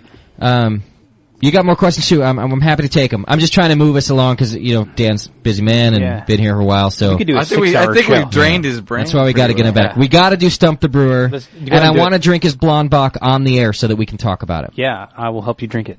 How about a Hefeweizen too? We need to get one of those. Oh, let's do. That's the one I haven't had. Let's go half. I bought these. Oh yeah, we use the half glass. Okay, can we go half? Do Stump. I'll do Stump. You grab us some half, and tell us about half real quick because you guys don't even bottle this yet. No, coming up in February. Okay. It's a Pride and Joy beer too, like the Double Bock. It has a very specific yeast strain, the W68 from Weinstefan, which gives it and by definition of Hefeweizen is, yeast and wheat. Yeah. So we brew minimum 50% malted wheat, which most of the guys don't understand that you have to. So we're up to, about 75% malted wheat. Okay. Gives it a nice flavor profile. And then all that banana and bubblegum clove-like, flavor profile that the traditional Bavarian Hefeweizens produce. Yeah. Is in this yeast strain. It's in it. Yeah. Okay. And that's what gives it the flavor. Okay. And that's a volatile thing for you to deal with because you want it in the yeast strain, but you don't, now when you ferment it, you don't want too much of it, you don't want too little of it. Yep. That's a fight you got going on right there. Yep. That's a lot of practice. All right, we'll tell you how what's you've your done. ferment temperature on We're fermenting at 20 degrees Celsius. Pitch it at 18, let it go to 20. It's about a 3-day cycle for fermentation. Then we drop the yeast, we cool it down to 4 degrees Celsius real quick. Okay. And then drop as much of the yeast out, and then we krausen it with lager yeast. Really? Lager yeast and wort. That's the traditional Bavarian way of doing it. Okay. And then we will let it age at that 4 degrees and then take it down to freezing, and it's for the next 2 weeks. Okay. Gotcha. Higher carbonation level. Yeah. You got a nice head on that. You gotta swirl the bottom of the bottle to get the yeast out. Get the yeast out. Yeah. Oh, yeah, those are pouring pretty clear, huh? Yeah, this one is really clear, but that one was looking better. Caller, you're on the air. Yeah, hey guys, first again, this is an awesome show. Justin, congrats on that. Hey, cool, thanks. Two-part question. Number one, where did the term stout originate? And Wait, approximately, is this Stump the Brewer? This is Stump the Brewer. Okay, go ahead. Was this alt? Okay, yeah. Two-part Stump the Brewer question. Where did stout originate, the term? And when approximately was the earliest recorded use of the word? Stout or out? Stout, I think you said stout, oh, man. right? You know, I don't know that one. You stumped me. Try alt. No, ask him alt. No, he was a Stump the Brewer. I'm not. Yeah. You know, this is one of the things I'm not super versed on a lot of the history and you don't do any styles. ales. No. Not one Just single ale. Top fermented, but it's Bavarian. Yeah. Okay. I'm myopic. Well, then, looking forward to the T-shirt. Yeah, that's right. The man is stumped. All right, you know the deal. Send me an email, name the show and the question and all that, and I'll get your shirt. You got it. Thanks a lot, Justin. Hey, Great thanks. show. You're welcome. Thanks. I appreciate it. All right, there you go. That's your first stump. Okay, so that ends that one. That was uneventful. That you don't do else. I think it's just because of. I mean, I could guess. I just don't know the history. I got it, you know, and all that Michael Jackson book reading too. Yeah, that's right. And that's he right. got me on the first question. Well, Okay, that's right. This one, I'll bet after tomorrow morning's coffee, you'll find out where the stout came from. This one you've got a better chance at. This one was well thought out by a listener. Sent it into me long before the show ever started, and did their research for you. So, but they gave you a chance. And he says, here's a stumper. And since you went to Weinstefan, you should know at least some of this stuff, he says. And he will accept, I think it's 3 questions in one. He'll accept any one of the 3. Okay. In 1612, a Bavarian duke, a brewer from Einbeck, a Bavarian duke convinced a brewer from Einbeck to come to Munich and teach the Munich brewers how to brew Einbecker lager, later to be known as Bock. Once this brewer arrived in Munich, the Bavarian Duke forbid him to leave the town, so valuable were his brewing skills. The resulting beer became an instant success and displaced the only 2 major styles being brewed in Munich at the time. Give the name of the brewer from Einbeck, or the complete name of the Duke, or the 2 beer styles that were displaced. I don't think I know any of them. This guy's good. They always are. You know, I didn't even know this story, so it's pretty. I know the Einbecker Brewery. It's one of the first breweries I toured, which is pretty neat. But they didn't go into that story, and I don't know the Duke.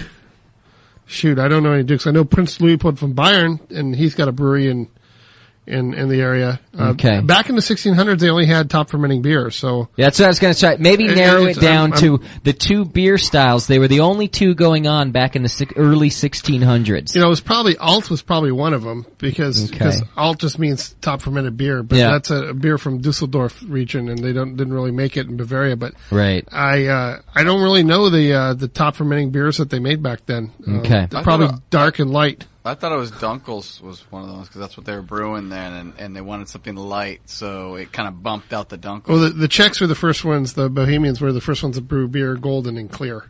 And that happened later. Okay. So I'm stumped. I think you're stumped. Well, according to what he has, anyway, here's what he has, and he didn't dispute this. The brewer that was brought over was Elias Pickler. Or Elias, I don't know how you would pronounce that. Definitely got me on that one. That's the brewer.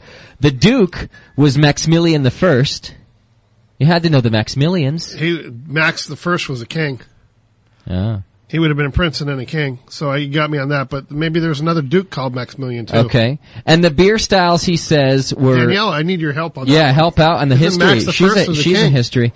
He says it was the Duke, Maximilian I, but I guess just by the name the First, that does indicate king, doesn't it? No, it does not necessarily, and there is a Duke Maximilian in Bavaria too. He actually was the father of the future Emperor of Austria, then of the Queen, what is it, the female Emperor? Queen. Queen Elizabeth then in Austria, there you Sissi. go. So there was one. Okay. Wow, she knows her kings and queens. That a girl. And the beer styles were, and I'll pronounce them as best I can, brown beer, which was a brown beer, and Weissbier, actually, Weissbier. That were displaced by the Einbeck beer at that time, because it was instant success. So there you go. Yeah, he gets a couple shirts. Someone put in a lot of time and effort in that. Yeah, he was good. It. He sent it to 2 different email accounts that I have going, and he sent it in early, and he was very cool. I was hoping it was going to be like, what's the oldest brewery in the world and stuff like that. Yeah, right. No, they don't bring it weak, like they like to say I do. They power it on. Yeah. The name I have here, Daniela, and I'm curious if this is the same as Crazy Jack, is Brew Jack. Is Brew Jack Crazy Jack? I don't know. Brew Jack is in there tonight. I can ask him. But you know who I mean. No. That's not Crazy Jack? Crazy Jack is just plain Jack and a Jack. Okay. And he's not here. I kind of wish it was Crazy Jack, because the question wasn't that crazy and I would have got him on the phone. I was hoping it was Crazy Jack. You gotta call it, by the way. Oh, I always forget that. You gotta remind me. Caller, you're on the air. How's it going? It's going well. Who are we talking to? You're talking to Heath. Oh, Heath, what's happening? Heath. How's it going? Little New York caller we got going for you here, Dan. We got a lot of New York things happening. Yeah. Are you hammered already, Heath? When are you going to get a GB over here, brother? That's the question of the day. We looked for a while, man. It's expensive real estate in the Big Apple. Yeah? Yeah, and it's cold, you know. Have you ever noticed that most of the Gordon Biersch Brewery restaurants are located... perfect lagering weather. It is. My favorite time is Jeff Larson up in Alaska, and I visited his brewery up there one time, and I said, you know, this is really neat. All you have to do is put like these little slats in the wall that you can regulate with a motor, and that's how you control cooling for the room. Yeah. You never have to have refrigeration. Save a lot of money there. But you could. Yeah, I don't know. I'm hoping to distribute our beer out there in the not so distant future, but you know, it's tough making money in the Big Apple. I don't know how the guys at Heartland do it. You're upstate, aren't you, Heath? Yeah. I know there's one brewery down in Glenville where I usually pick up some of my specialty brews that I've actually have that imported your beer. Wow. So, you know, if my son ends up going to Colgate, I'll look into it, okay? There you go, because you're going to have to visit anyway. Yeah, he's going to need a supply, and I'll have to, build something there. How is your distribution? I know you got the places in 10 states, and you don't go outside of the places you have ale houses, or? Well, generally that's our strategy, and we're behind the 8 ball. I mean, we haven't moved as quickly as the restaurant expansion's gone. Oh, okay. So we're way behind. We're going to start in Washington, D.C. and Virginia this spring. And we've been dying to get some distribution going to like Florida, but we haven't. There's very limited number of distributors available that'll do beer that'll handle it correctly. Okay, I gotcha. These gas prices are making it really interesting to ship the beer too. I bet. Baby. They're just tacking that right onto you, huh? Well, I mean, we pay for the shipping, and you. Yeah. That's what I mean. And in the end, I mean, it's whether down to me. Yeah, that's right. Yeah. You pay a lot for beer in New York, though. You don't get it. That's why I home brew, brother. Yeah. The deals, you don't have the deals that we have out here. Yeah. Actually, that's probably the one thing I like about Safeway out here is you can always get 2 or 3 6-packs on special. Get a good microbrew for like $5.99. Nice.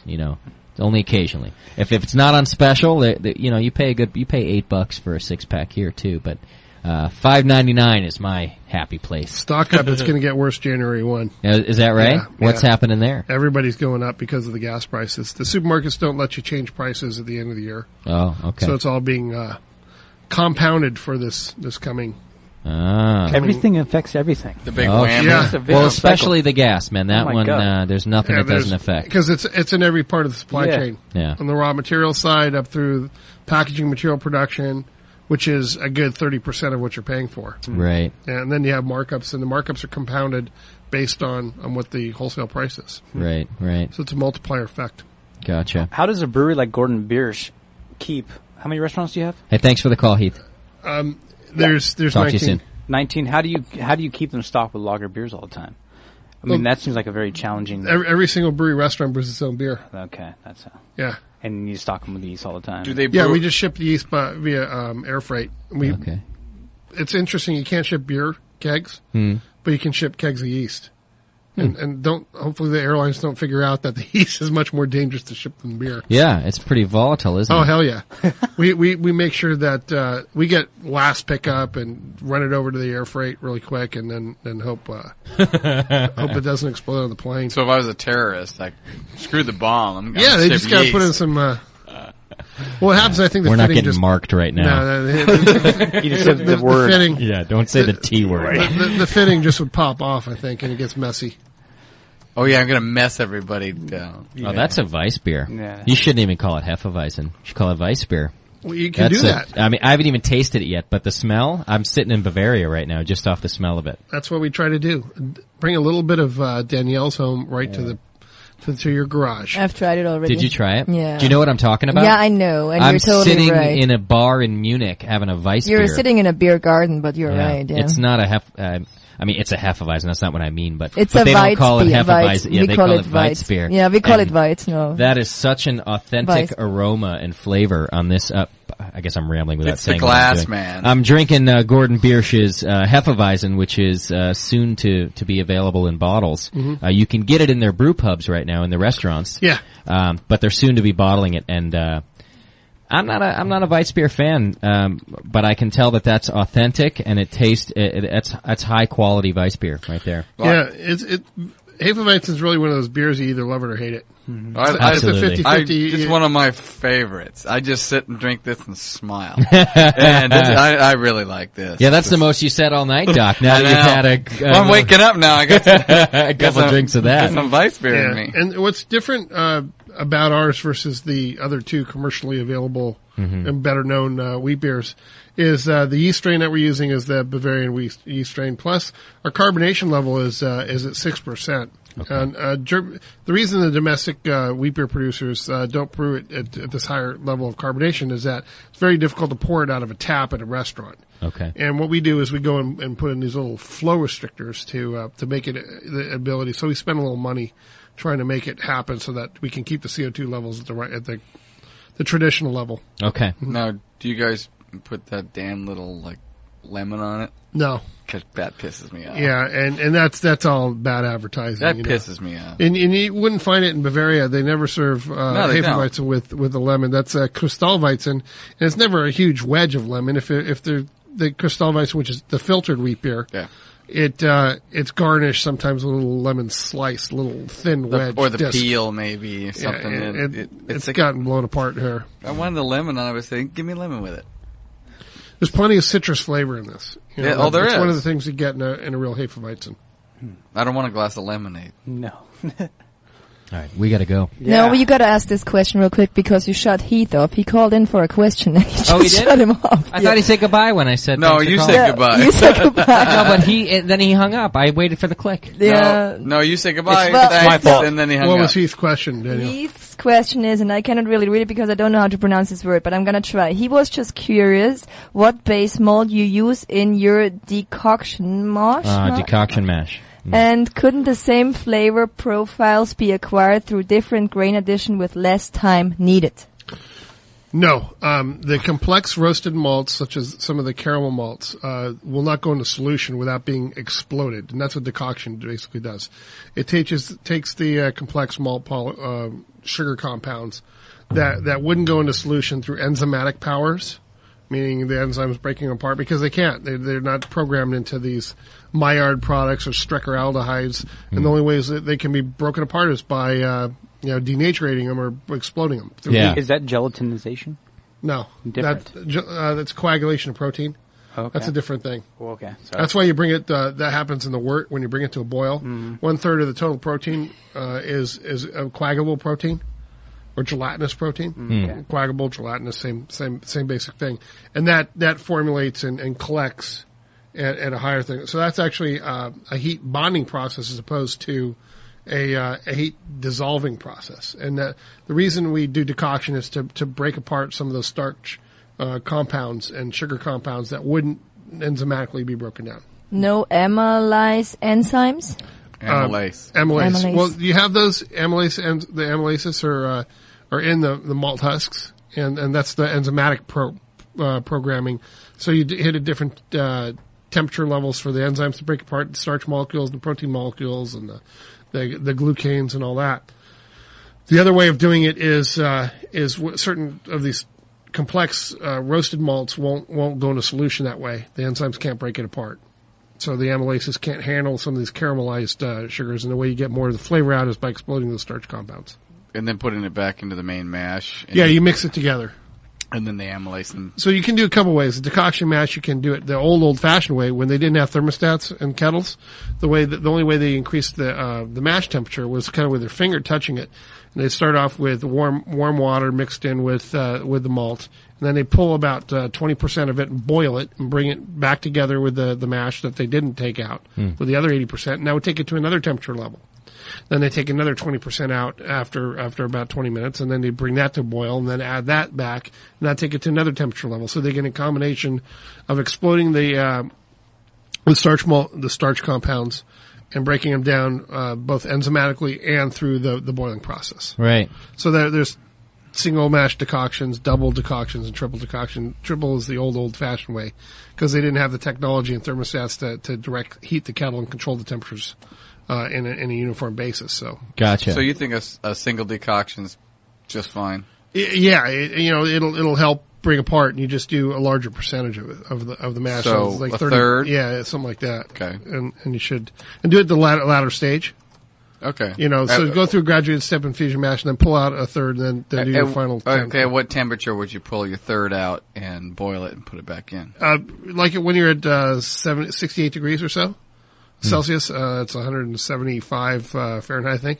So you pull that. It's right before lautering. Too hot. It's 158. Okay, thanks. 158. Yeah. Okay, so about 158 at your high end of your the top high end of the and then pull off the third, and then bring them back together. Gotcha. Yeah. And that'll mash out, actually. Yeah, that's it. That'll pull it out. And then just leave it in the louder 10, let it settle, and then you can. So at the high end. Yeah. Okay. For a single. Yeah. For single, yeah. That's awesome. Yeah, that's good to know. We were talking about that just last week. I want to go home and try it now. Yeah. I want to listen to this archive. We get a lot of... John's like, I didn't get to learn anything. I'm just too busy here. Yeah. We've had that discussion several times, actually. So that's especially about single infusion. Lots of questions we get about that. Wow. So. Well, this is a single decoction, not a single infusion. Different. Yeah, I'm not a big fan. Homebrewers do. Show. I do single infusion. You do single infusion, okay. That's just hot water and a grain. Yeah, He's taking out a third of it and adding it back, so. Daniela wants your Weiss beer. I'm very happy to see that. Oh, mine's almost gone. That passed the test right All right, we gotta get out of here. Yeah, it's a long show. Dan, I'm telling you, we didn't even get to really get into decoction mashing like we wanted to. I got questions for you from listeners about that, about yeast handling. I have a ton of questions here. Can we have you on again? Yeah, we need you back, buddy. All right. Yeah. Before summer hits. Well, yeah, exactly. How about we'll March? have you back in the Dan, let me tell you this feedback I've received from a chat room tonight about you and about this show, and I've done that chat room from the first day on. It's never been as good. They say it's by far the best show, and they've learned a ton, and they could have you on every single week. They would like to learn from you. They really love you. They thank you for everything, for sponsoring sports events, for doing the beer, for doing what you do, for your experience, for everything, really. Yeah. They love you. It's been fun. Thanks, Dan. All right, cool. We got to get you back in here. Yeah. It's safe to say that you're in terms of distribution and having and brew pubs and opening things and being around for a little while. You're one of, if not the most successful and widely operating breweries we've had in here. And thanks for spending the time with us because I don't know, you probably got lots of other things to do. So, not only for our sakes, because we had fun with you, but our listeners definitely appreciate that. Well, good. It's all about education, so I'm happy. Okay. Well, I really like the fact that you're not afraid to share everything with us. Yeah, I'm open book. It's not that, that's proprietary. Get some Japanese brewers in here to really show you that part.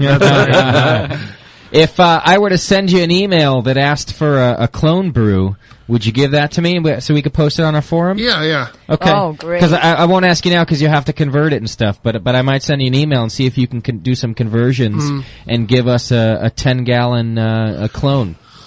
Yeah, maybe? 10-gallon scalability. I may have to give you I'll give you percentages. That would be fine. People they can do translate to any kind of volume they want. Yeah, that'd be perfect. We'll just send it to Mr. Malty and let him do it. He'll do it for us. Yeah. All right, that'd be cool if I could do that. Was that the kind of the standard 10 gallons? Is that what everyone looks for? It's usually 5. Yeah, I'm 5, but I think a lot of it's 5 to 10. I think most people percentages are going to be able to. But probably anybody doing lagers, anybody doing lagers that can do a lager is probably going to do 10. It's doing 10. Yeah. I'm doing 5 because I'm all ale. A lot of other people. Can I have my beer back or what? You No. just can't. Just licking that I'm gonna glass. drink some more. Crazy. You have 2 cases in your kitchen. All right. Do awesome. we? Man. It's going to be a good night, honey. Thank you, Dan. Daniela's cooking dinner. We're going to drink your beer, Dan. If you want to stay and drink beer and eat dinner with us. Did we stump the brewer twice? We did. Yeah. I think you were urinating during the first one. It must have been that one, yeah. So I'll get the addresses and we'll send some goodies out from the brewery. All right, Should we have them email you or Dan? Email me. I'll pass it we'll on to pass it Dan. Okay. And we'll get him out What's there. your email address? That way they can blame Dan instead of you. Thanks. I got a question. What's my email address? It's up. It's up. Oh, thanks for letting me know. I set it up, and I forgot what password I set up for you. Cool. But you can send an email to doc@thebrewingnetwork.com for the first time. He just won't be able to get it until I remember what the password is that I set up. Yeah. Good show. Next week we got Pyramid in. Yeah. Is that right, John? Yep. All right. Great show, everybody. John. Daniela, thanks for your help. You're welcome. You did a good job over there. Thank you. Dan Gordon from Gordon Biersch Brewing Company. Can't thank you enough. We really appreciate your time. Yeah. Happy to be here. It was fun. All right, cool. We'll see you again, I hope. And But not in the Doc, summer. Doc, you showed up early this week. Yeah. It's weird. I was out and about. I had to do some errands, and I thought, I could just drive around or come over here. Very nice. We'll see you next week, everybody. It's the Brew Network. Pale ale is a friend of mine, and I sure like good barley wine. Chocolate porter, cherry stout, don't you know what I am talking about? Don't you give me that American crude, boys, I want a real homebrew. Homebrew, don't you really love it? Homebrew, can't get enough of it. Homebrew, it blows my mind. I love homebrew all the time. Yeah, I think I have me, well, I have me one right now.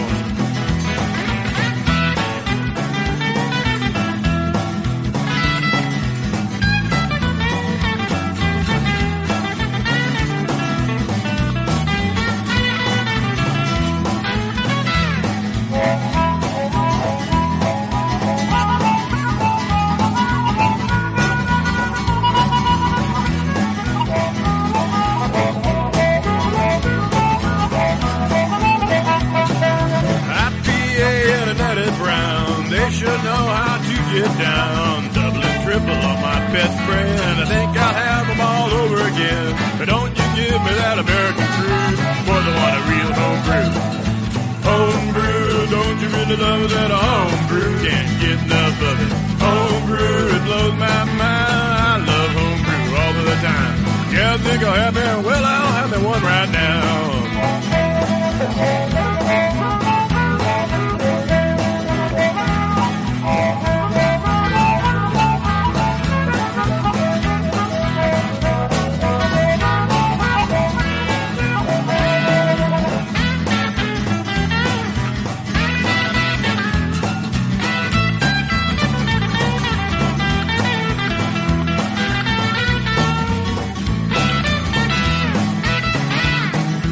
Give me a wheat beer on a hot summer day. A bark will do me when the skies are gray. I'll take a Belgian brew anytime, and the women sing and lambic fine. But don't you give me that American crude, boys, I want a real homebrew. Homebrew, don't you really love that homebrew? Can't get enough of it. Homebrew, it blows my mind. I love homebrew all of the time. Yeah, I think I'll have me, well, I'm the one right now.